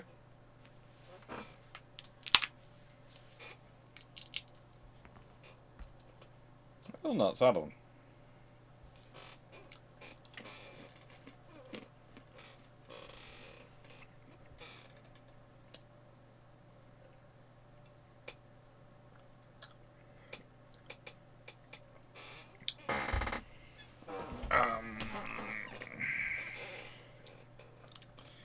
See, Clarke, in the discussion elsewhere about recent ROV images of Margi, I was asked about why the AA gun shields would have been cut off down in size. Can you think of a reasonable answer as to why? Well, if you're doing visual identification, A, it's a way to moving the guns around if they're manually moved, or in any way hydraulically moved, etc. It's quicker to move them around if they're lighter. It allows you better viewpoint, especially if you're using visual identification of your target and visual targeting. And there's top weight, and every little helps.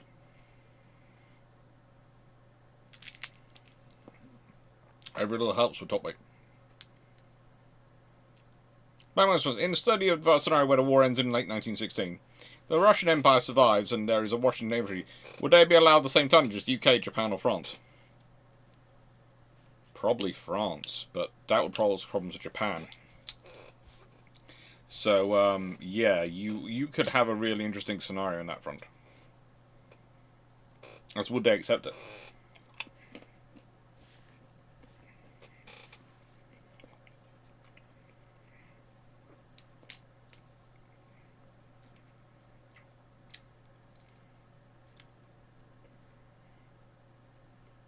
Nice. At what point do ships get named in addition to hull designation? Naming comes a long time before hull designations.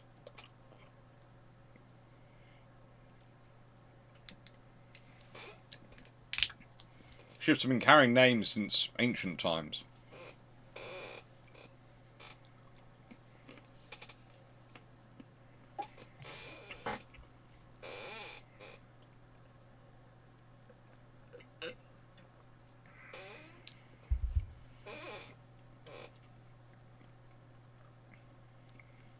That's good. Who would the Spanish Navy set up to fight for 1851? Seems that even a much more minor power than Spain would have been able to win a war against them.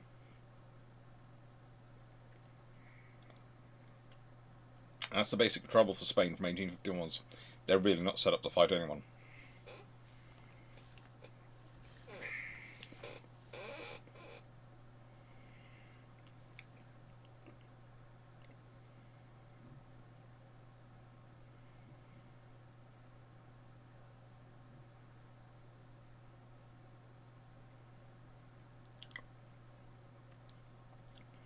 Well, Nigerian, first of all, you have to consider what role would they be acquiring the Vought TF-884. Then, what would they want to do with it? And how would they make it better is how would they adapt it? If they're buying it for a short-term build to cover until, let's say, the Buccaneer enters service, they probably won't do much or anything with it. It'll just be a placeholder aircraft. Something they're buying off the shelf to to fill the gap. If they're buying it because the Buccaneer or something has failed, then they'll put more effort into it.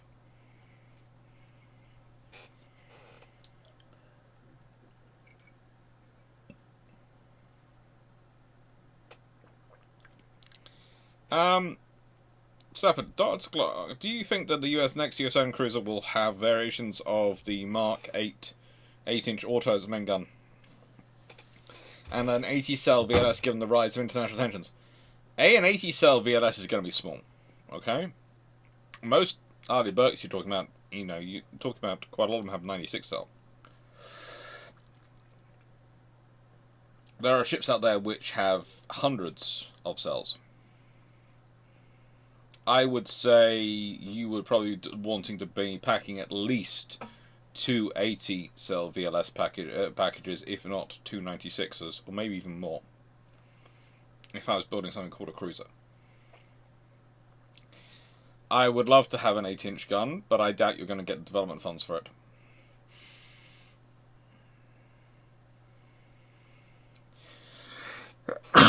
Sorry, sneezing again. Clean my hands again. But I thought I managed to sneeze that all out outside. I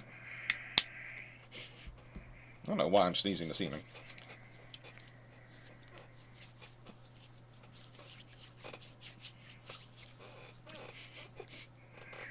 Well, yeah, I don't think you're getting the 8-inch auto. I think you might have multiple 5-inch guns. You might even get a 6-inch gun, but I doubt you're going to get the 8-inch.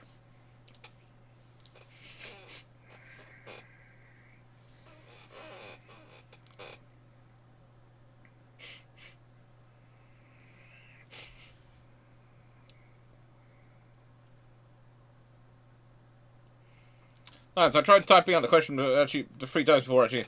I meant in terms of names. The Wikipedia vote's always getting referred to by the number, so how do I have to get names? Once you go down to small enough numbers of them, you can give them names. When you're dealing with hundreds upon hundreds of them, it uses up names rather quickly, so you use numbers.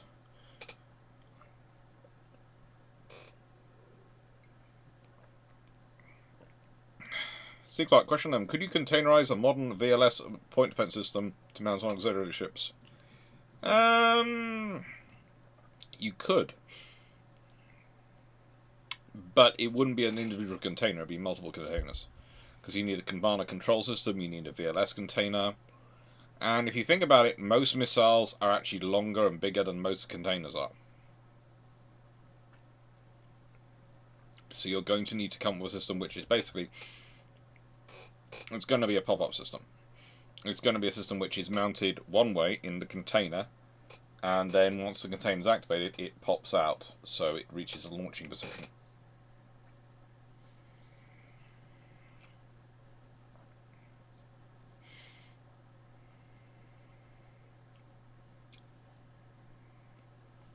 Back to the turn. The Burkes have 96, TKs have 112, 124, and the Zumwalts have 80 Mark VC7 VLS.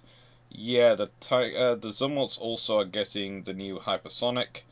The Mark 80, the 80s, I'm not quite sure whether the 80 is actually standard. There's a debate about that in some places, about whether or not they can have more. And yeah, the Burkes have 96 VLS cells. And Tigers have 124. I think...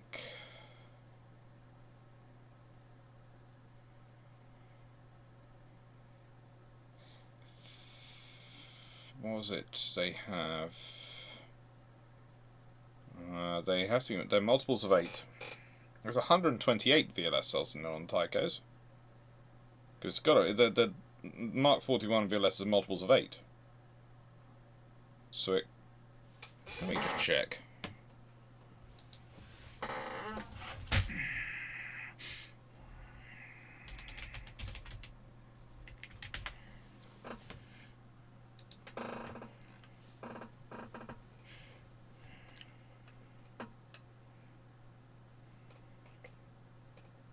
Oh, they have 261 cell systems.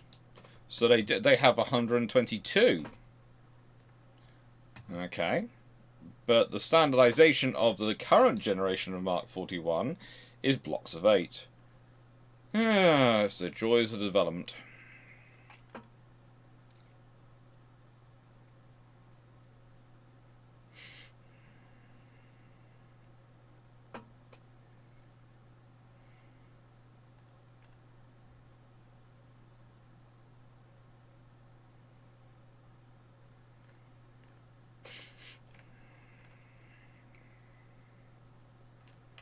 That's always fun.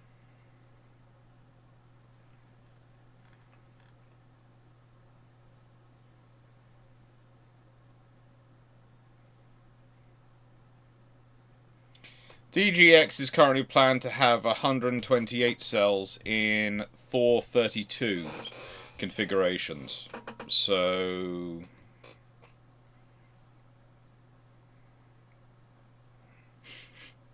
that should be fun. Yeah. 432 cell configuration sets. So each made up of 4 blocks of 8. For DGX.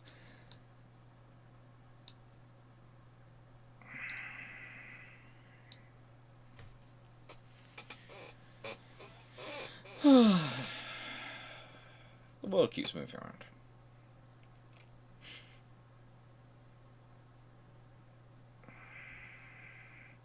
I don't. Would it be correct that the stupid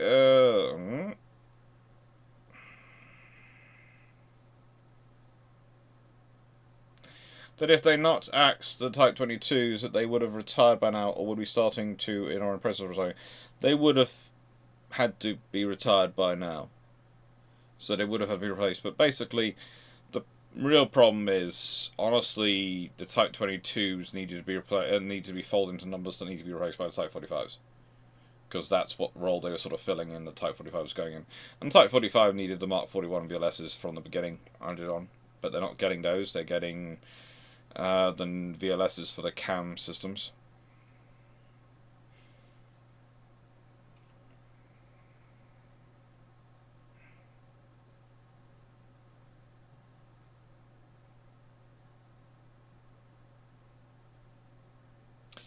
Nice later on, the TF-8 Crusader will be the carrier fighter, not strike plane. I was using the Blackburn Buccaneer as an example of what they could be, roughly on the same timeline they could be wanting to replace it. The British went for the Phantom over the Crusader. And yeah, that's a far better fit for the Royal Navy.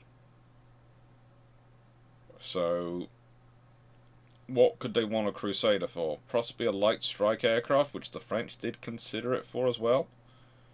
So that's what I was putting in for.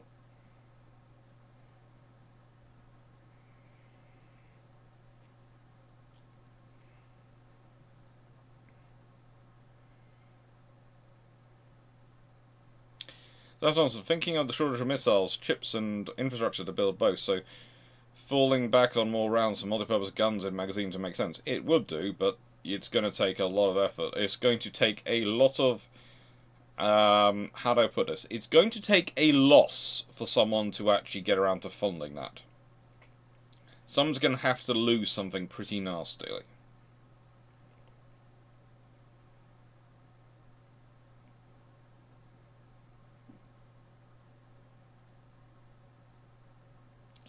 Okay, your calendar is set to Friday, October the 21st.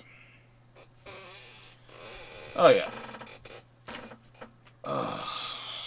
Cute.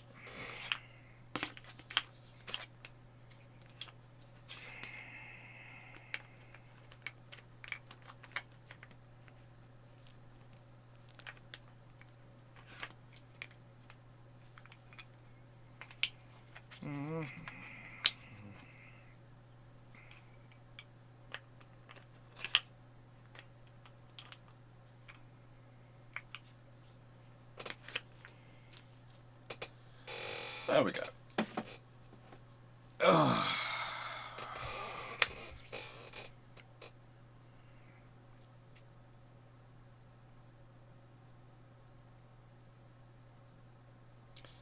Audio on desktop is not working.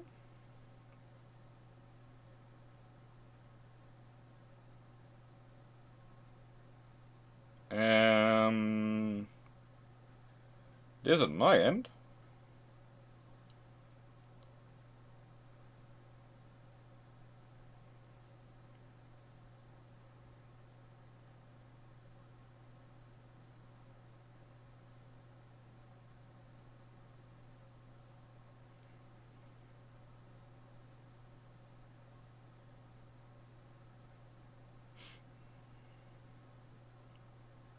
That was actually, there already is a container 4 times Mark 4 video and VS tubes in a standard container. And a second container for control. Yeah, the trouble is that's a lovely an idea of a system, but it's not really enough cells. You can put, if you add in things like ESSM or CAM, you can stick quad pack into those cells, and you can give yourself 16 missiles, but it's still not particularly brilliant. So for it's better than nothing, but it's not particularly brilliant for defending anything.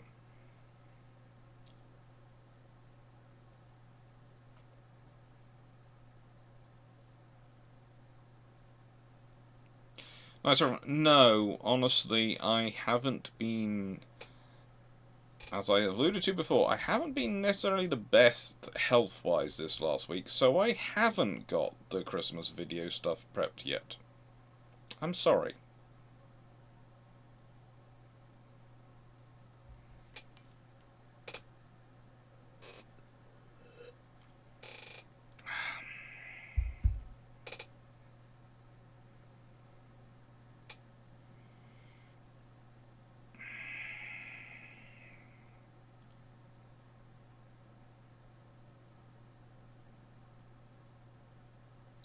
Austin Effrington, do you believe the RN will have enough ships to keep a carrier strike group operations and also continue usual operations like standard patrols?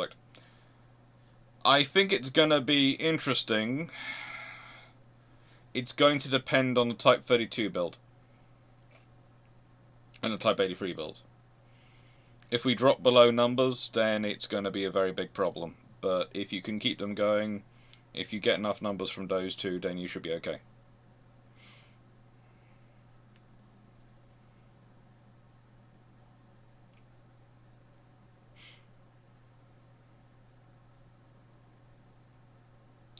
Also, I suspect the solution for containerized VLS is simply add more containers or use double height one. Double height ones are very difficult to load into container systems, and you remember, again, think about it, how you're going to have to use it on a container ship. Think about how it's going to have to impact where you put it on the containers, because you can't operate a containerized fire control system and containerize those systems from up on the top of a multi-stack container ship, because there's going to be too much movement of the ship. So if you've got containerized weapon systems you're putting on a ship, it's a container ship or any ship, you've got to think about the metacentric height of the ship. You've got to think about the movement of the ship in terms of the missiles dealing with the movement of the ship and their movement. So if they are close to the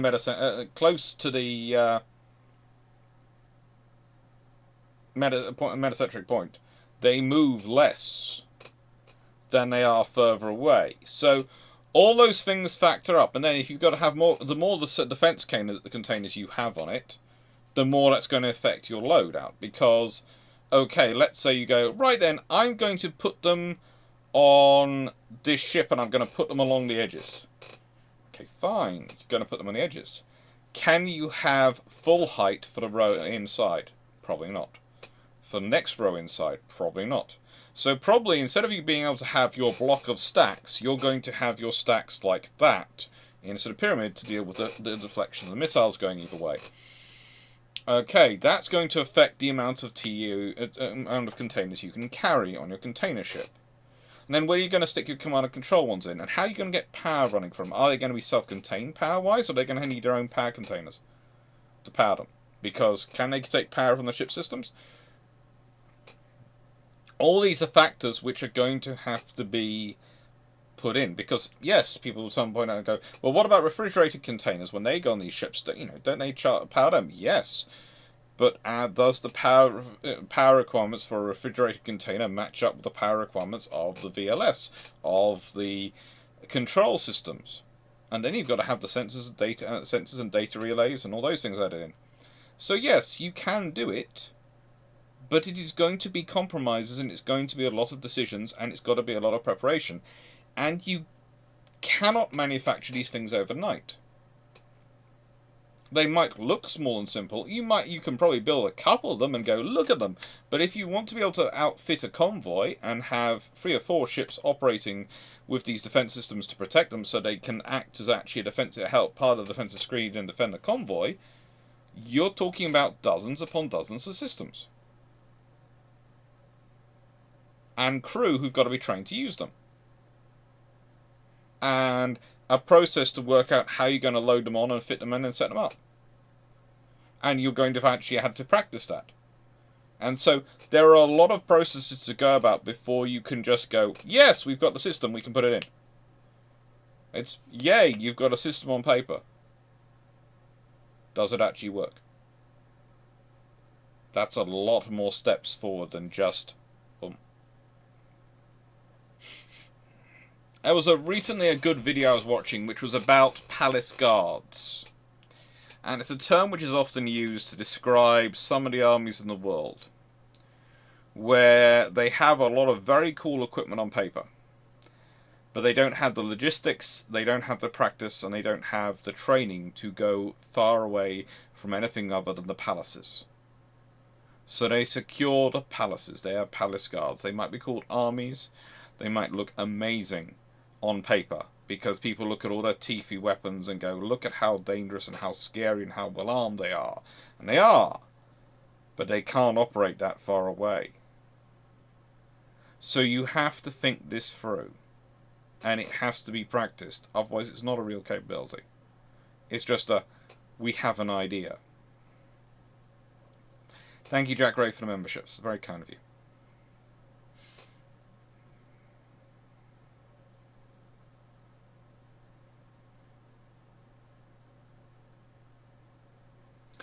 Stafford, no one has enough missiles for an engagement of longer than 18 months, and no one has an engagement for longer than more than about 3 months, I'd reckon. If that. In between peer enemies is just not going to be the case.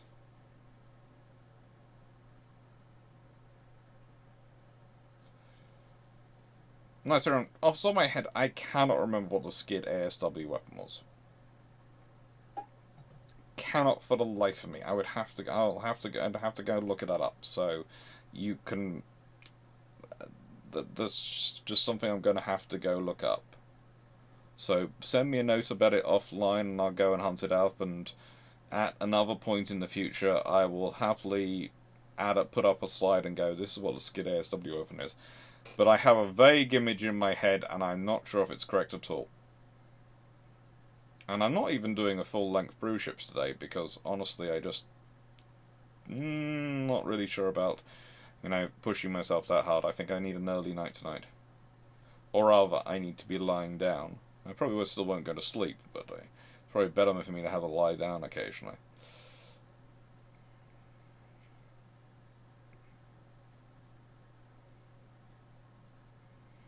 And it's also, the other thing is, I was talking about this discussion the other day, Anna, with the containerized systems.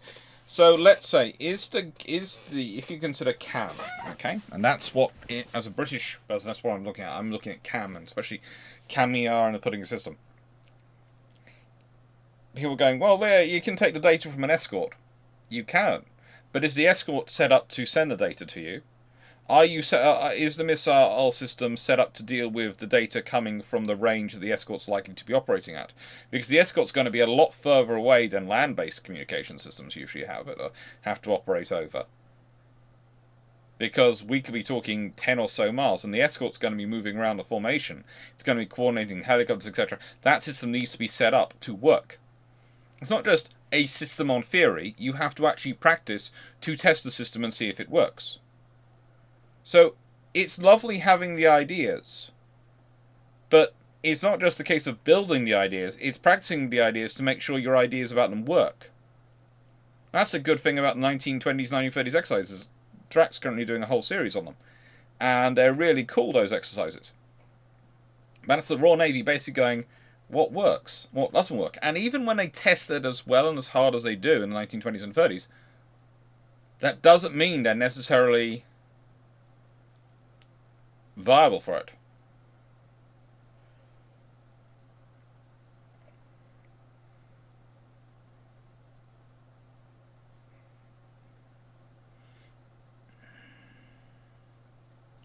Death Squad. Is a containerized 20mm or 30mm close somewhat more viable than a containerized VLS system? I would say something like a Phalanx is quite viable as a containerized system because Phalanx is already a self-contained system. So basically, it's a plug and play, and it's a turn on, and it sort of you can set it up and you can get it to work.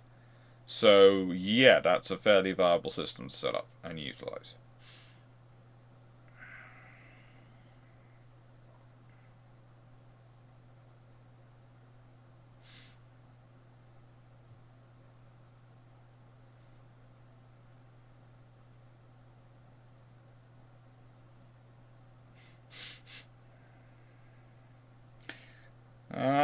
The barrage balloon idea is always fun. Thank you, Stafford. Nice one. Why in the 20th century did Navy shift from 18-inch to 21-inch torpedoes? Bigger torpedo, you can onboard more sensor power, still have the same amount of explosive power, and better engines and range. You can also add in more stuff to make them quieter. Captain Manager, RAM 2. RAM is not as... there is CRAM, which is the Phalanx-based system version, which is more self-contained. But it's still slightly less than the Phalanx itself, as I understand it. So, what's the best and worst naval acronyms? I've always enjoyed the REN as a naval acronym, Women's Royal Naval Service, and the fact that they changed it to RENs. Worst.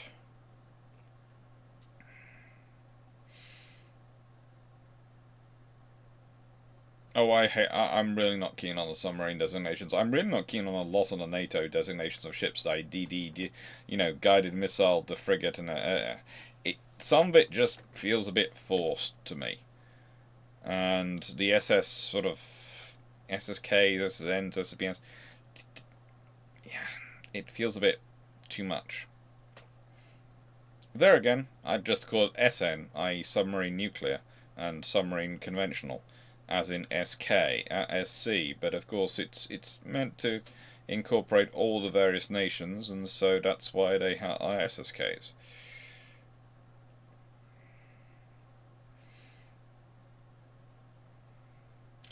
Also, if you want CAMIA only, launchers are smaller than the Mark 41, but you could stick 2 with diesel generator and remote control receiver in a single container.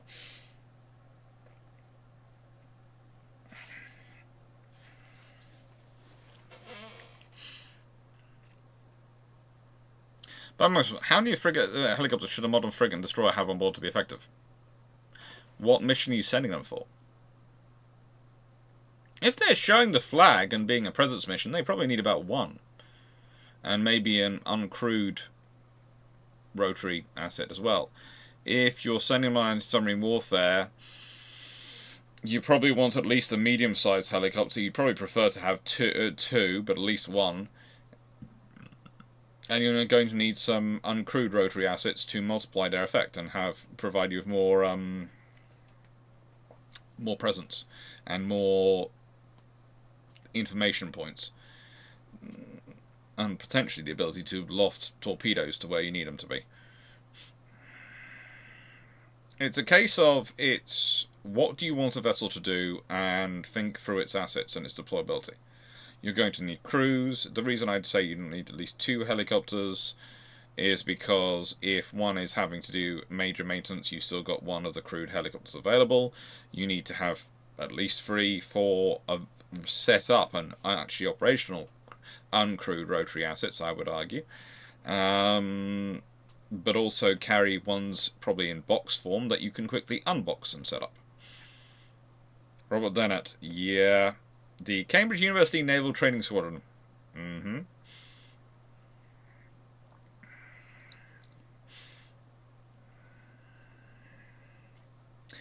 That would definitely be an interesting one.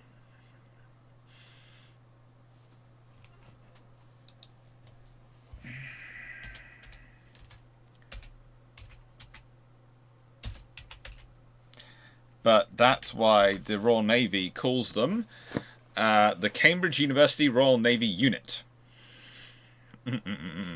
i.e. the Kernu. And if you want a link to them,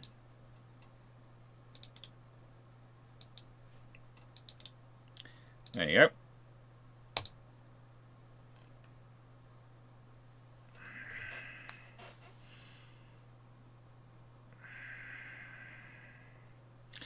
That's good. What do you think of the viability of an anti-missile system that takes relatively small drones, a few kilograms maybe, and places them in to fight powerful and approaching missile? How heavy is the missile going to be? How fast is it already going? That's the thing. Is it going to... what is the drone supposed to do? Look at the weight of the missiles we send to intercept those air missiles, the amount of explosives they carry, and the amount of force they therefore carry to take out that system. And then think through whether it's just going to be useful, and whether you're going to be able to operate them far enough away to be useful, and in enough numbers.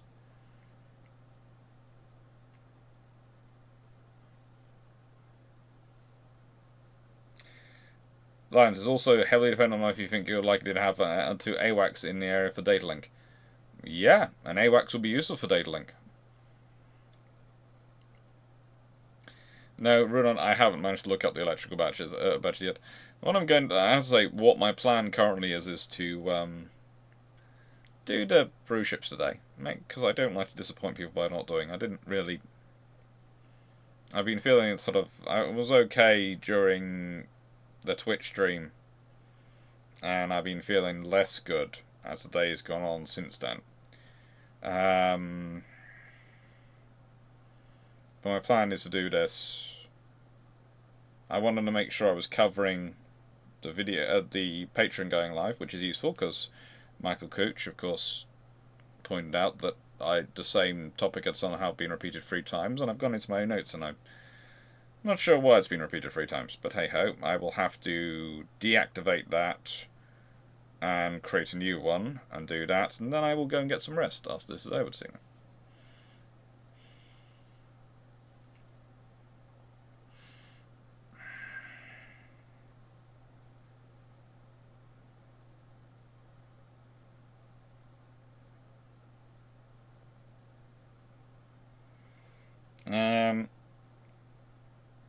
Debrook, in order to get largest gun on new ships, say, would it be worthwhile adapting the gun turret and associated systems from modern self-propelled howitzers such as M1096A6 or PZH2000? Why?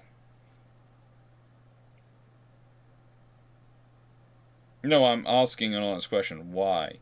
Because those are usually crew-intensive systems which are not designed for land warfare. If you start off with those systems, you're already adding a whole level of complexity, because basically you're going to be stripping back from those systems and either replacing them or adapting them to modern ship systems.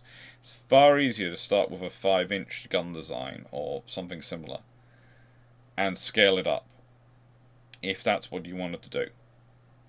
I myself would prefer to go the route of doing double 5-inch guns, because I think that's more viable for current procurement methodologies, and that means you can use existing technologies and existing factories, and you can just scale up. But I can see your point, but I honestly, if the M109, let's use the M109A6. Let's look that. Use that one stats. Ah, that lovely howitzer. Now,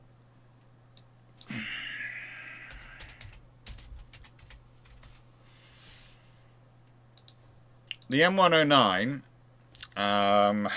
is, of course, a 155mm gun, and its effective firing range, well, actually, the A7, A5, A7 to A7's effective firing range with Excalibur is 40 kilometers or 25 miles. With rocket-assisted projectile is 30 kilometers, 19 miles, and with standard high explosive is 21 to 13 miles. The 5-inch 54, that effective firing range is 24.1 1 kilometers previously, but the Mod 4 gun is 37 kilometers for the high explosive round. So, if you want to add on an Excalibur style round or a Wrap style round, who knows how far it can get. So that's the problem. It's actually it's two things. One, it's the number of guns you're carrying, and it's the number of shells, type of shells, and development. Rumsfeld put a lot of money into the 8-inch gun railgun project, which was, and I would argue, still very sensible. The trouble is, you developed a gun which is so powerful it outpaced their own metallurgy, because the barrel wore out too quickly. And that's a problem. Ideally, you should have had a longer term plan to go for that, and had some sort of advanced gun system which was a 6-inch gun or something, which had Excalibur style rounds under production to be able to be put in.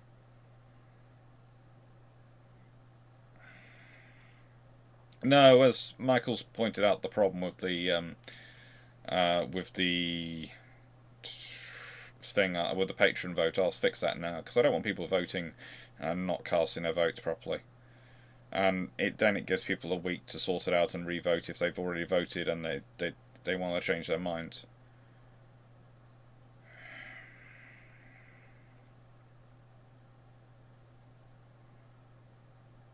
I don't like to not feel I'm doing delivering on what I promise, which is why I would have to be. I have actually, and you might have noticed this, I have actually got an entire series of key ships, which is called ill or which I call my ill or indisposed series, and I've uploaded 3 of them.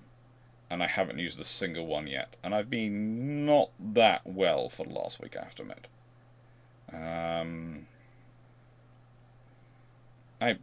To make sure I could do last night's 1805 dinner, etc., and go to that, because I really wanted to go to that, because it was with Drac and with Dan, and it was going to see a lot of cool naval history, and talk about a lot of, and do some interesting things. Pretty much to make sure I was okay, I starved myself for all of Saturday beforehand and most of Friday. It worked.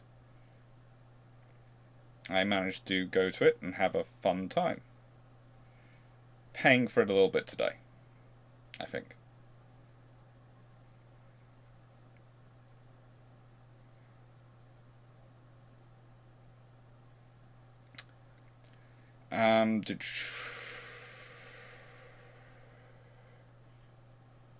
Nice second. What are the odds the Iron keep the term Aztec in the Cold War if they hadn't adopted terminology from the USN like the name sonar? If you hadn't had NATO standardization of names, and to an extent World War II standardization of names, you probably would have had Aztec be maintained for a while. Black Maxus, do you think it'd be possible to turn a CG-53K King Stallion into a dual platform that can operate both as AAW and ASW aircraft? Yeah. Honestly, you could take most of the kits off a Merlin and just put them in there. It's got more than enough space to take the kits out of Merlins to do that.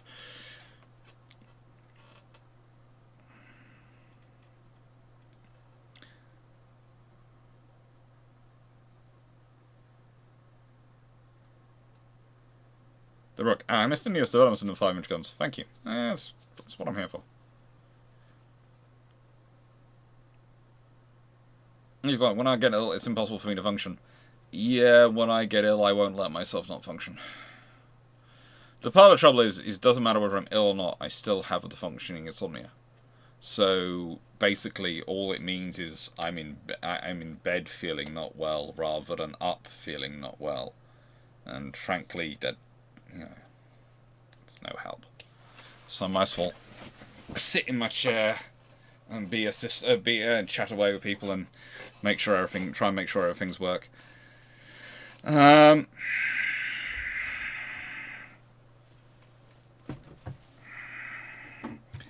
is an argument for updating the 8-inch gun, the automated 8-inch gun, and working through that. I would agree. I'd love to work and develop from that, but I think to do so you'd have to develop a whole lot of industries. And it would not be cheap.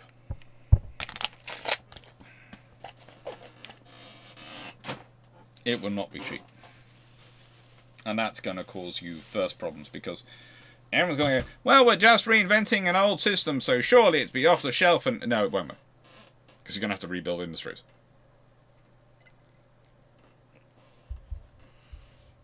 Now, let's see. Oh, there's a question in the normal chat. Austin Evington. There is a Q&A going on. That's what appears up here. So if you go to the Q&A, which should be a blue bar on the chat, click on that and type in there.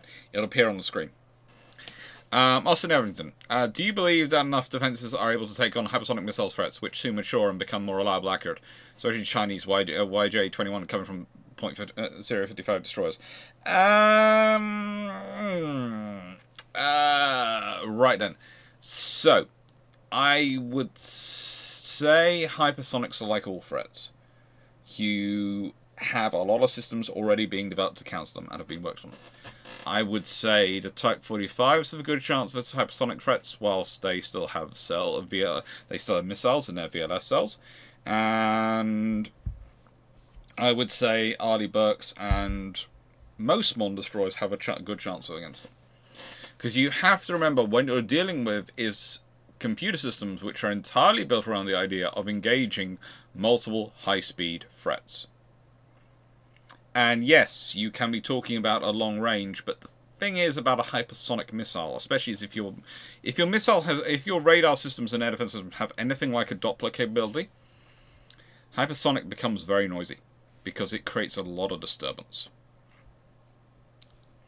So a hypersonic will never be stealth at our current technology levels. Please note, when I'm saying this, I'm referring to current technological levels. And this is one of the interesting things when I get into talking about future and all sorts of stuff.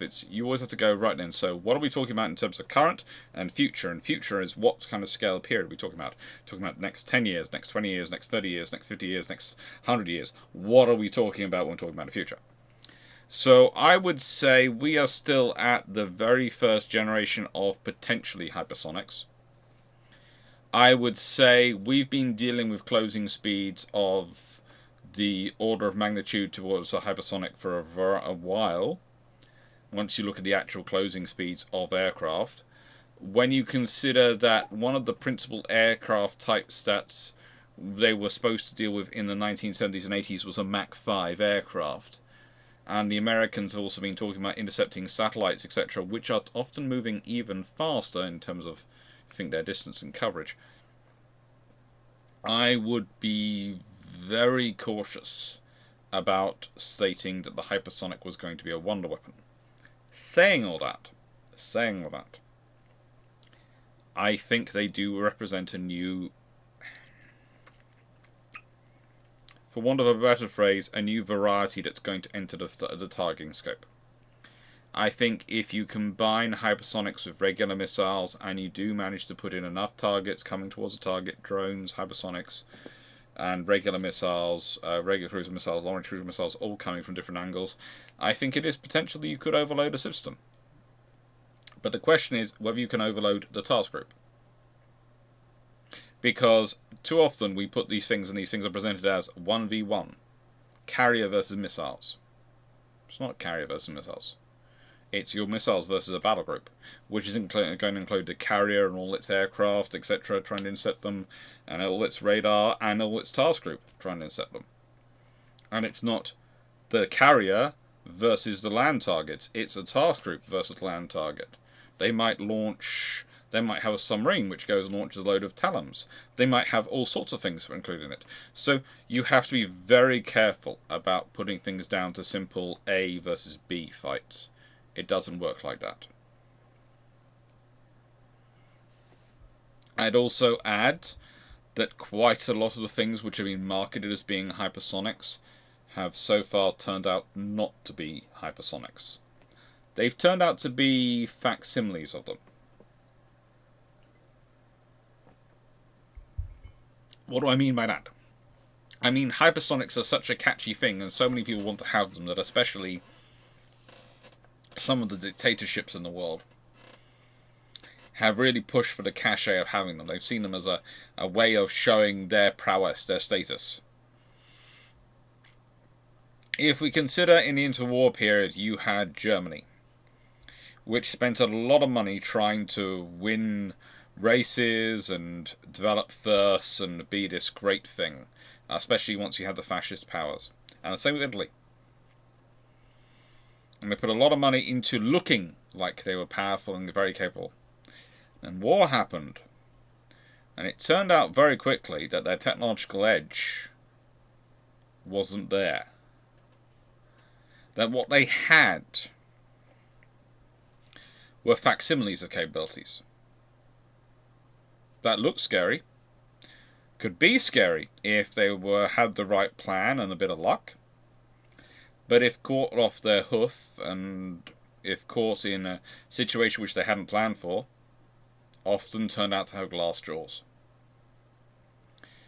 So I would be very worried about any scenario, if I was a nation, of relying on a pure and alone a technological edge as a source of victory, i.e. a single weapon system or something, and going, that's going to grant me a victory. Even the very scary hypersonics, they're honestly not that scary, they're just faster missiles. It sounds cool. Hypersonics! Before that we had supersonic missiles. If you want some fun, go and read the newspapers and the letters columns from the 1960s and 70s when supersonic missiles were coming in. And they were going to wipe out navies. They were going to wipe out worlds. They were going to eliminate war. Because it was just so fast it couldn't be stopped. It doesn't work like that. You come up with a fast thing, someone else will come up with a fast thing to stop it.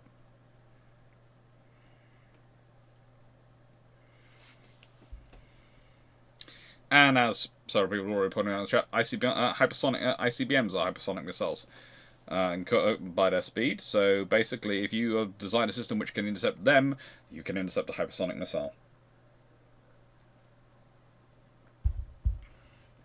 And yes, turning as a hypersonic missile is a very, very big curve.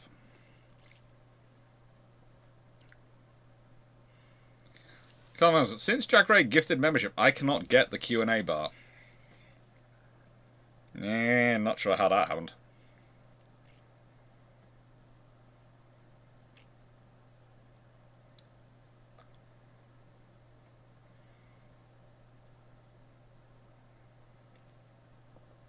For the transatlantic gearheads in the chat, are the UK marketed Haynes manuals usable for the American market version? Usually. Usually. You sometimes have to flip stuff around, but usually. And I can say that because I tend to get called up by cousins in the States to buy the Haynes manuals in the UK. Because I drive past the Haynes Museum. Haynes Museum in the UK, and if you can't find the manual online for something, then usually the museum will have it. And you go in there and you go, do you have this in stock? And they go into the back and they have it, and you can send it to them. Okay. So, Maximus, what are your favourite foods? Pepperoni pizza. I'm easy. Basically, it's usually meats. I'm a carnivore.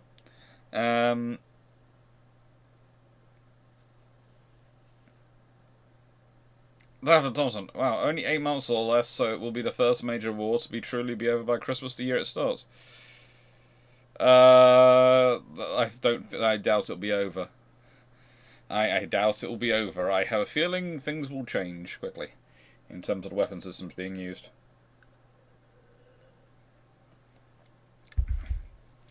Very good. How about a cruise drone carrying a very short-range hypersonic missile launched by a pop-up maneuver? That's fine. That's a system you can have. But how would I counter that? Well, I'd have AWACS, I'd have satellite systems, I'd have all sorts of things out looking for it, and fighter cap, and I'd shoot down the drone. That's the other thing with hypersonics. People go, this is a scary system. Yes. But that 55 anything which has a hypersonic, if it's got a large gaping hole letting water in, it's probably not going to let the be able to fire the hypersonic. It's part of the whole task group scenario. If you sink them before they can sink you, yeah. So the question is, can you find it first? And I think all, to my mind, hypersonics and everything like that suggest is that they make more important,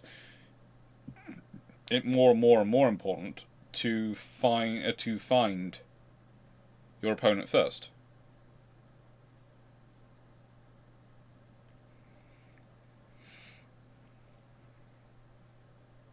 Sorry, there was a bit of a burp there, I think.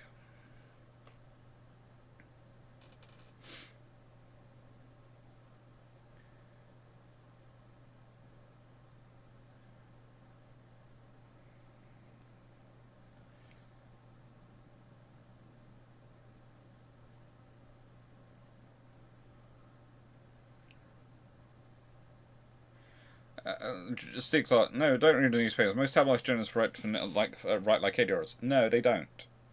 You have to remember what their target audience is, and they will write for the reading age of that target audience. So, if they want to write for a certain percentage of the population, they will target reading ages of 11 to 12. They can, as some newspapers, target reading ages as low as 5. Some target as low as 17. But most newspapers target a reading age audience of somewhere between 11 and 12.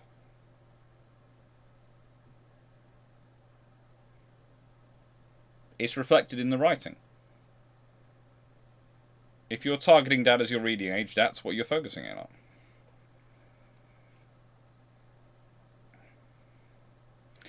How many missiles in stock and production will be needed for a peer-on-peer conflict? You need to be prepared to be emptying your VLS silos every single mission, which could mean you would need for every vessel in service.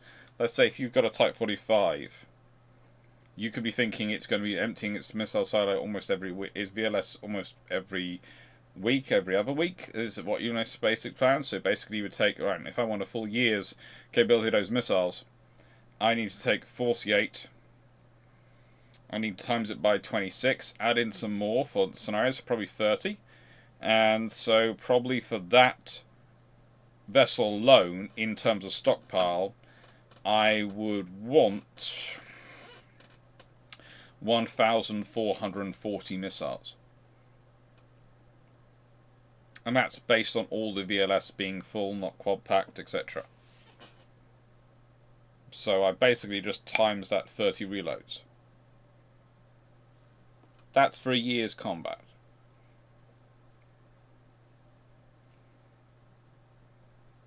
Gareth, it's not as bad as it sounds. Reading age is influenced by the way brains process info. So you aim for 11 to 12 because that can be smart adult, but whose brain works a bit different. Yeah. There are legitimate reasons for it. It's why it's incredible. Yes. There are legitimate reasons for it, but it also does mean certain things like, yeah, it can sound... If you're a specialist in a subject, a newspaper will always sound immature to you. But that's because you're a specialist in the subject.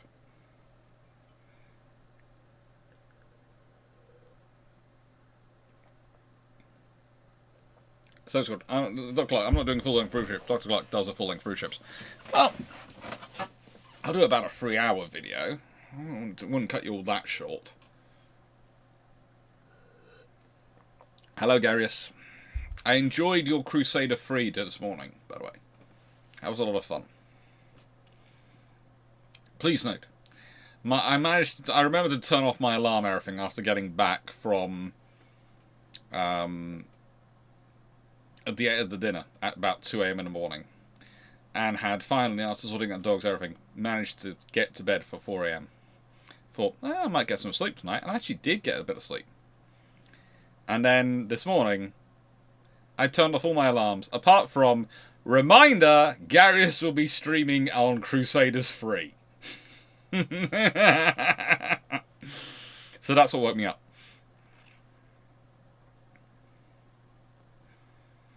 And as you said, just does mean that the technical writing language gets lost because you don't have the word count to compensate.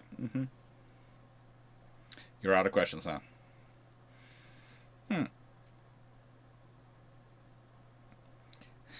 So to get to the Q&A bar after gifting, click the three dots, then click dismiss. So would you say things are starting to get serious when navies begin to fit twin gun mounts or two-barrel turrets against, again, and leave at least 4 close-in weapons per ship opposed to 2 as stand? I would say 3 close-in weapon systems and twin guns would make it serious. I'd say the Italians look pretty serious all the time. The reason I say 3 is because if you consider, if you have, let's say, in the right in a triangular formation, so you have one forward which has a sort of roughly 270 degrees of fire, and you have 2 aft, then you have compensation. If any one of them is down, you still have coverage. Whereas when you have 2, if you have one goes down for maintenance or something, you no longer have coverage of that sector in any way, shape or form.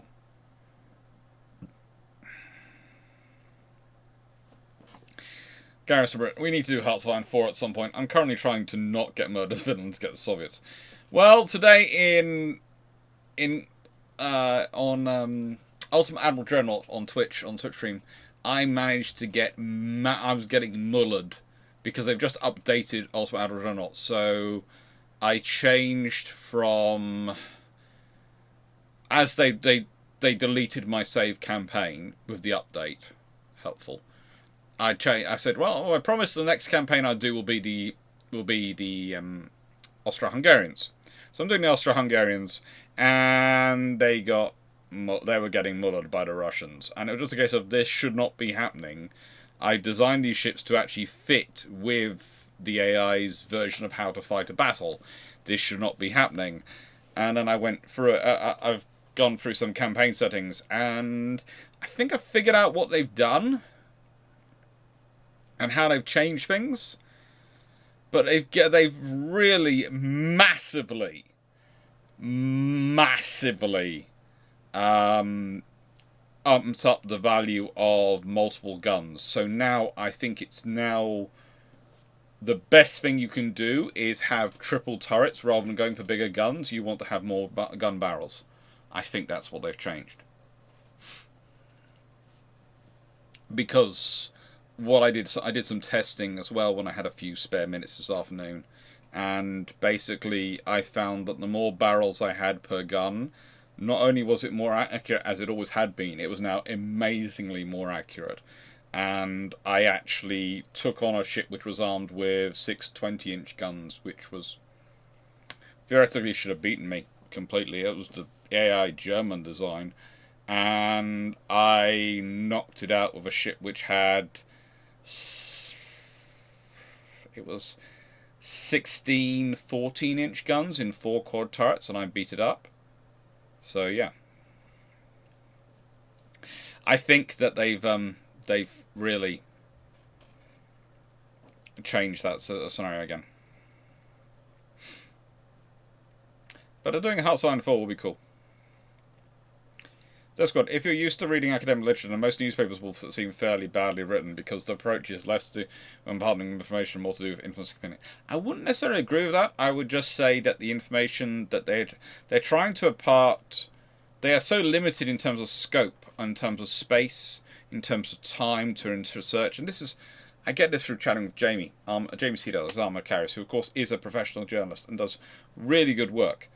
But then you read, sometimes I will read his articles, and I know the amount of effort he's put in them, I know his knowledge, but I also know the time he gets and time and word space he's got to actually impart that knowledge, and you can't do it justice. Sometimes you just can't do it justice in the length you're given. That was KW2F. When did missiles replace guns? There was certainly a belief they were replacing them from the 1960s onwards. That belief got rapidly rapidly 180'd in 1982.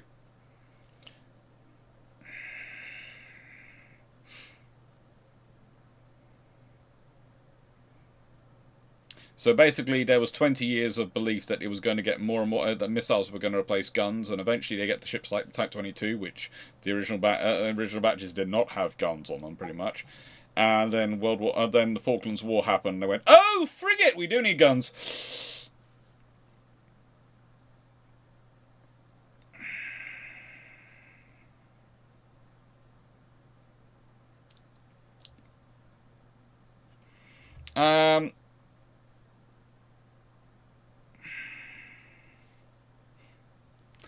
Agreed. Stafford on the four diamond formation does help now. Austin Effrington, do you believe the RM will need more F-35 considering RAF needs losses and maintenance acts? Yeah, I do think they're going to need more F-35s. I think that order was always on the low side, and I think it's going to need to be upped. But I think that's also a problem in that the RN is also going to want to include getting UAVs. And I think, honestly, as I said, I would like some LHDs. We'll leave that to one side. That's landing ship helicopter docks, like the Trieste class of the Italian Navy, if you want to look up a good one. Blackburn Maximus, what if in 1941, after Pearl Harbor, all of the RN carriers are replaced by Midways, battleships by Long Montanas, and cruisers by Neptunes, destroyers by Darings, and frigates corvettes by Bay class? The Italian Navy and the German Navy cease to exist very quickly. And probably the Japanese Navy shortly thereafter.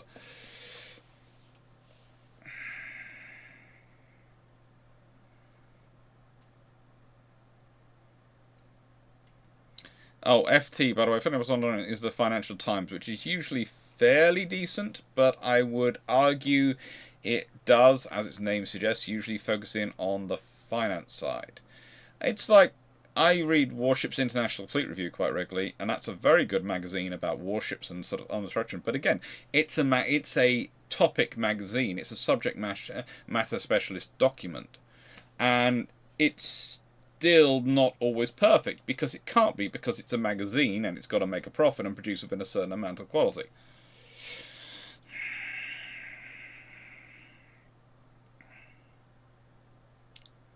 How do you stop the missile mentality that defined the 1960s, 1981 from infecting the British? You have to beat Lord Louis Mountbatten and several other people over the head with a spade.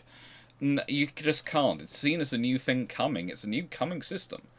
It's going to work. Of course it's going to work. It's going to be amazing. That's the idea, and that's what they're pushing for.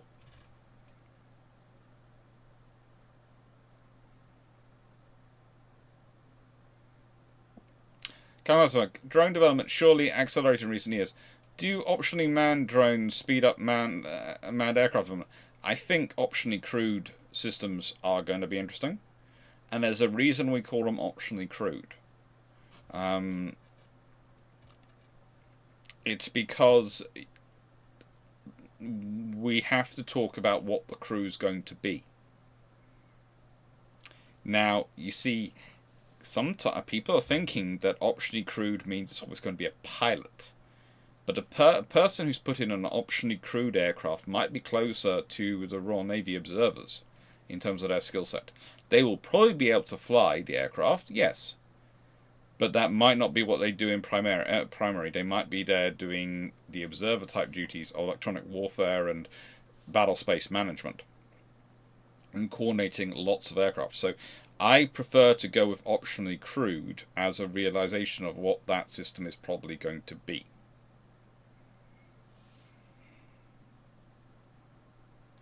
Gareth Britt, to be frank, my brain is optionally crewed. Sometimes mine does feel like it occasionally as well. It's, what is that system going to be? What is it going to be? Is it going to be them going up and flying it as a fighter because it's a fighter pilot? No, probably not. If there's a crew aboard an optionally crewed aircraft, they are probably going to be battle space managing 3 or 4 aircraft.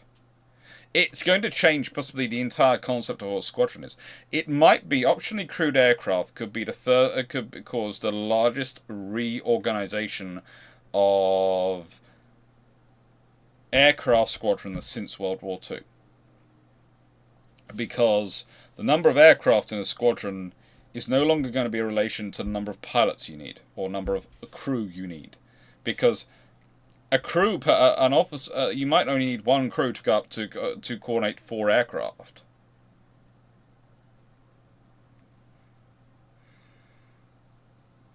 Robert Dennett, were the Alaska class an example of the fourth rate problem? Yes. They weren't third rates, they weren't fifth rates. They weren't cheap enough to be produced in numbers. They weren't powerful enough to do the duty to be at the front line. They were useful in a scenario where you needed fourth rates. And the US Navy wasn't, when the Alaskas were got rid of, the US Navy was not at the point it was today. Conversely, an Alaska-type design today would be far more useful for the US Navy than it was then. Why? Because the US Navy would like to have a ship which is powerful enough. They don't need to have a carrier or an amphibious task group in that area. They don't need to have those formations. They just have that big, powerful ship show up and go, excuse me. And whilst you'd like that to be, they'd like that to be Arleigh Burke or the Tico, the Burke is just too ubiquitous to have that same level of, ooh. You need those larger ships.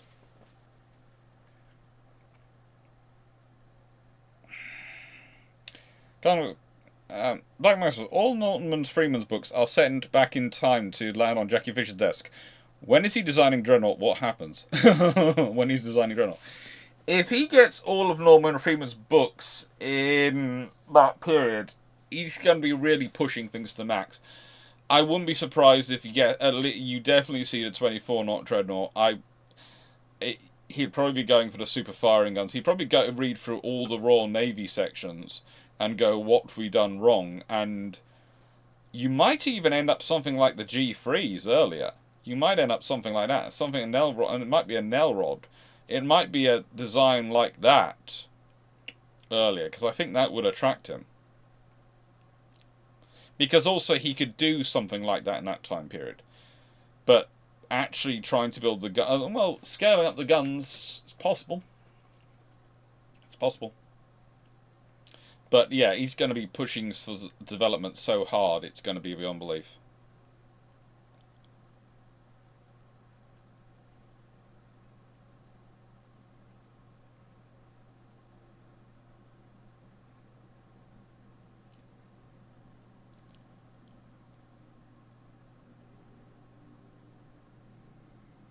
Well, again, coming as big, it could be uncrewed for cargo, aerial refueling operations, but again, as said, the crew might be in one of the aircraft, and there might be 3 more of them without crew in them. That's an honest option you could be dealing with. In which case, if you consider the American missile profiles, which are designed to destroy cockpits in order to kill crew, because crew are more difficult to replace even an aircraft, and aircraft are difficult enough to replace. That becomes an attrition saver, because those missiles will hit aircraft which do not have crew in them. But it also becomes a problem, because if you're the type who saves money, and that's his nation, you might not have enough redundancy in terms of crew, so that crew personnel become even more valuable. Jack Ray, what the UAD did to the armor limits is annoying. It is. And Bud Guy, isn't that what the Iowas did in the 1980s? Exactly, it is what the Iowas did in the 1980s, and losing the Iowas has been a big problem for the US Navy since then. Got to imagine, if Phyto's too short-lived, pilots need to sleep, optionally crewed, would allow you to send those birds on a one-way trip to kick in the door. Yes, it would also allow you to do other things, like you have some of the some of the aircraft on the optionally crewed mission, optionally crewed aircraft, would literally be just ferrying fuel to point A, refueling their colleagues, and then flying back, and you don't need to have a human in that duty. Actually, not a crew is on the ground control consoles. That is a possibility, but also then you're going to deal with the data lag. You've got to deal with the scenarios. Having the pilot closer, having the crew closer to make their decision making, I've got to remember they might not be a pilot, can be important in terms of the data space and the data relay time, because that's going to take time. Even if you're on the fastest satellite link, there is a time delay. And you might not be in a scenario where you can afford to have that time delay. You might be wanting to be a direct laser link away. Not that, able to see those aircraft and control them in real time.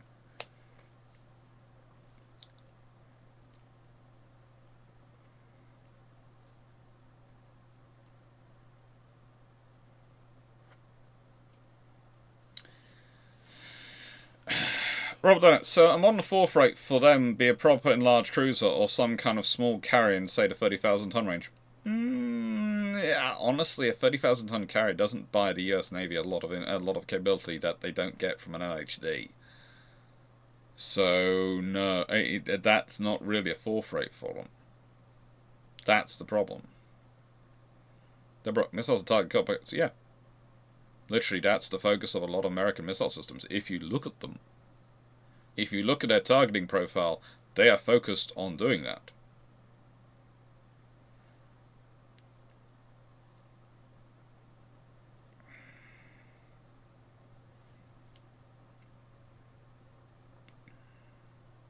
And before anyone starts saying this is giving out information, that's all been publicly available for a while, and there's even a very good channel, a YouTube channel, called Habitual Line Crosser, who is an air defense specialist in the US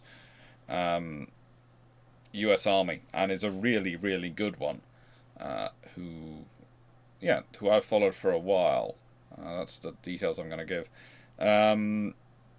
And yeah, they'll go into that and do explain all that.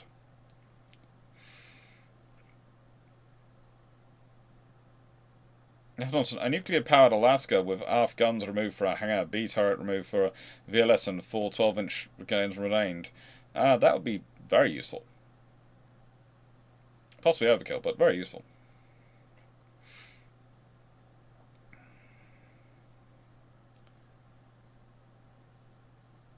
What if the UK didn't enter World War I or was KWF? There's no scenario Britain doesn't enter it unless the Germans have done something like, and this would have to be earlier than 1912. If the Germans have thrown in the bag on their naval forces in 1912, then I can see the British relaxing. If the Germans don't invade Belgium in 1914, I can see the British definitely not getting involved. As much as the British Army might want to get involved, they will probably be positioned in Belgium and told to guarantee there. But the Germans have to back down for the British to not get involved in World War I. Because the entire reason the British are getting involved in World War I is because what the British do is they usually use the second-rank European power to curtail the influence of the first-rank European power, continental powers. And this is why they shift from Germany to France, because Germany takes over the top position and pushes hard. And Britain would have still been an ally with them, because the French had the empire and caused the trouble. But when the Germans start throwing their weight around and acting like the first-rank continental power and trying to impose themselves on others, that's when they start to become a threat to the British. And the two combined things that the British were always aimed for was, one, to have a divided Europe, so they do not have to deal with a major continental power, and two, to make sure that no one power controls the French, Danish, Belgian, and Dutch coasts. You can say the Germanic coast as well a bit, but that bit doesn't matter to them as much prior to the Canal.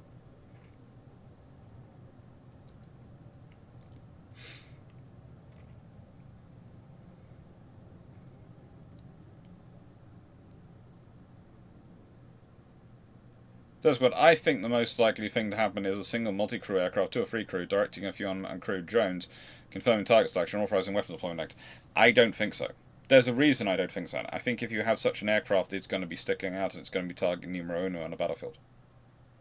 I think any command and control aircraft which looks different from the aircraft it's controlling is going to be your number one target. And I'm going to be aiming for it. Because if I take that out, I take out your entire load of drones. So that's your problem.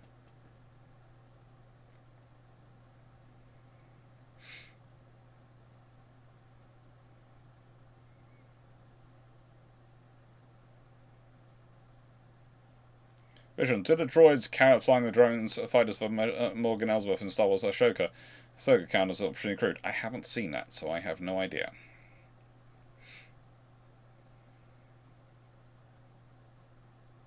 So no, don't. Habitual line crosser is fun. Crass, but fun. I'd say more on the nose. Version. Too bad the USN didn't get a few strike cruisers of 1980s. That would have been very useful.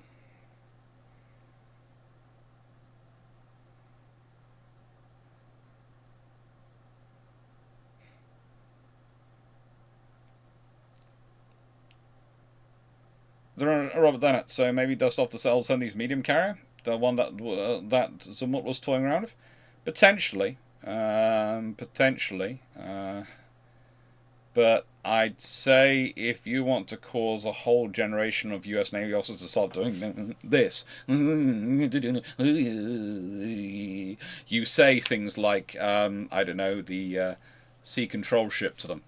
And you just watch their faces. They will literally develop in front of your eyes. They will hunch over, and they will develop every single nervous tick you have ever seen in your life. It's actually quite interesting. And the fact that it goes down generations, you can do it to a current serving US naval officer who was not even in the Navy in the 70s. You can say things like, the sea control ship. And they will look at you and go, why, Dad, back away from me, demon! Demon, go, go! They will do.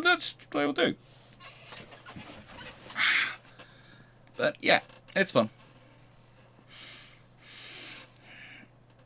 Magnus, what if Senator Tillman would give all Norman Freeman's books, and what would be the best time to give them to him?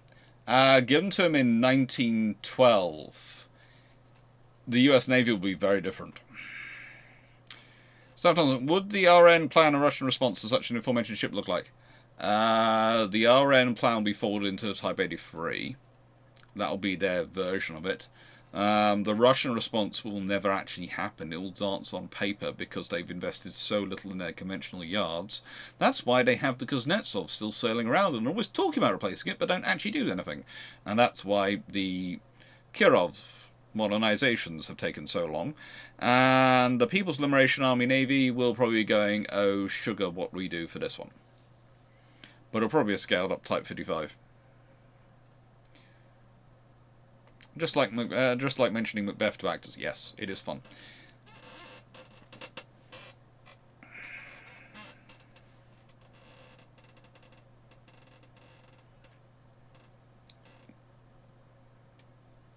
Durskod, would it be possible to ensure the drones give a similar enough sensor to return to make identifying the control aircraft too difficult to reliably pick it out among the drones?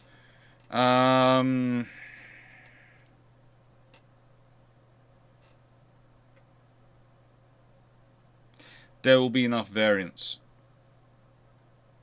There will be enough variance.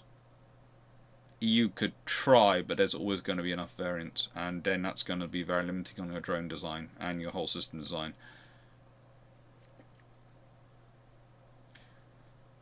No, sir, is it fair to think America's made the world a worse place? No. Honestly, the nicest way, humanity as a rule does that quite well itself without needing and without wanting to blame that on any one particular nation. We all get there. We're all where we are because of all the decisions we've made, and as previous generations and today. There's no point blaming one nation. There's no more one nation responsible than there is one person responsible. There are people who arguably bear more responsibility than others, but no one of them is more responsible than the other. No one. That's really fractions of a degree more.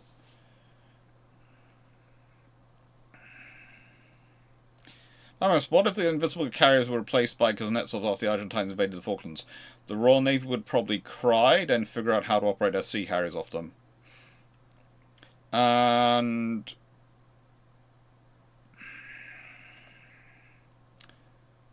I'd also say, 9681, have a look at the EU's responses to foreign policy issues. They can be very uniting in some ways, but they're very divided in others. And one of those others tends to be the use or application of military force. So, and the EU is not a country. The EU is a supranational organisation. I would say, to be fair, the EU doesn't affect the British strategic priorities on that front. There's also NATO, which is far more likely that, but then Britain's part of NATO. as is America and Canada.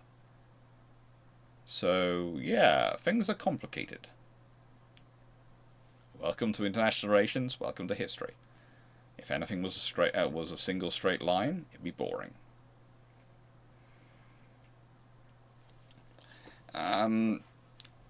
Austin Effering, do you think the ships will need to go back to armed belt tech as defenses, especially missiles, can run out easily and reloading at sea is not an option? I don't know if they'll go back to an armoured belt. I think subdivision is going to be increasingly important and size of ship is going to matter.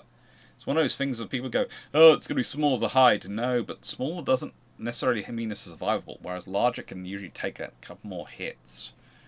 So that's going to be an interesting thing. Also, larger ships will be able to will have far larger VLS magazines, so we'll be able to carry more missiles. And larger ships will be more stable in rougher sea states, which will enable them potentially to reload those VLS cells in rougher sea states.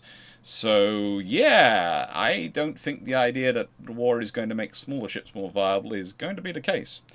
I think you are going to see optionally crewed or uncrewed smaller vessels forming task groups around larger crewed vessels.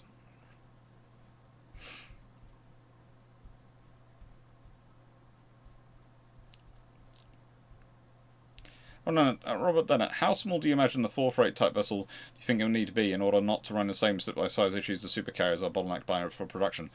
Whatever happens, you're going to have to build new slipways. The US has cut its production line, as has every nation in the world, pretty much too short to actually keep enough production of slipways open. They have basically boxed themselves in with their own construction requirements, and the only way they're going to get out of it is by fixing things and ordering more. And investing some money. Black Max, what would the ideal modern hospital ship design be? Take a container ship, strip it down, and build it up. And put in a lot of hospital stuff.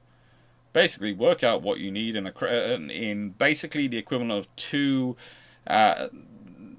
Do double a primary A&E unit, add in a 3 times the average critical care unit, and add in all the diagnostic stuff you need for that to stabilize and help the personnel, plus a healthy dosage of a GP surgery and a bit of a ward for when you are doing mercy missions.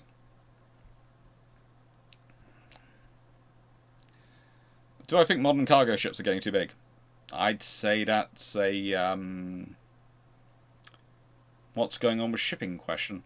And I would say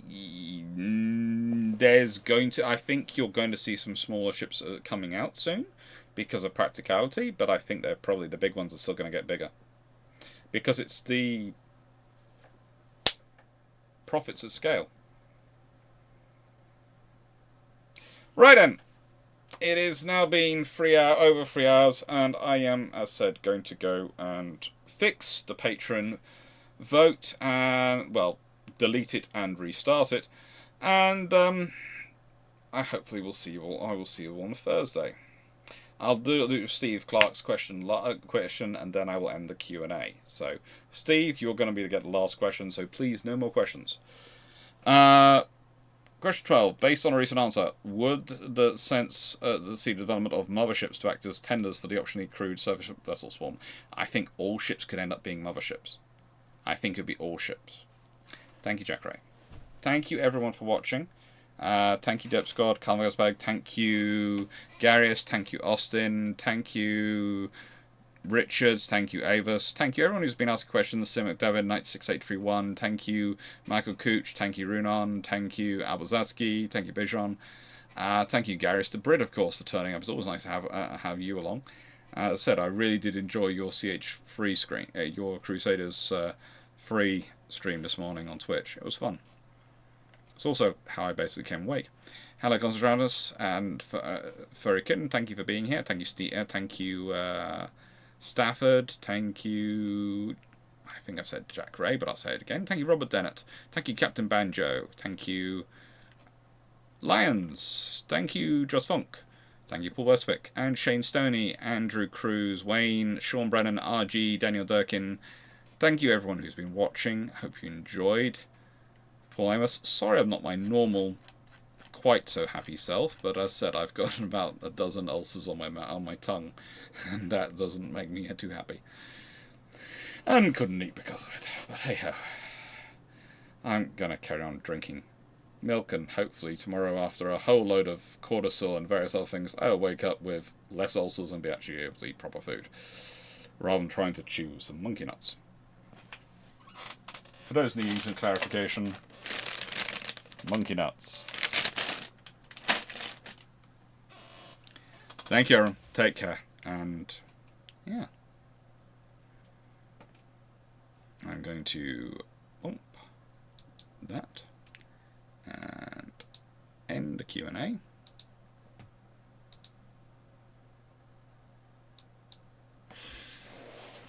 Thank you very much, everyone. Thank you. I do hope to feel better soon. It would be nice to feel better. It would be nice.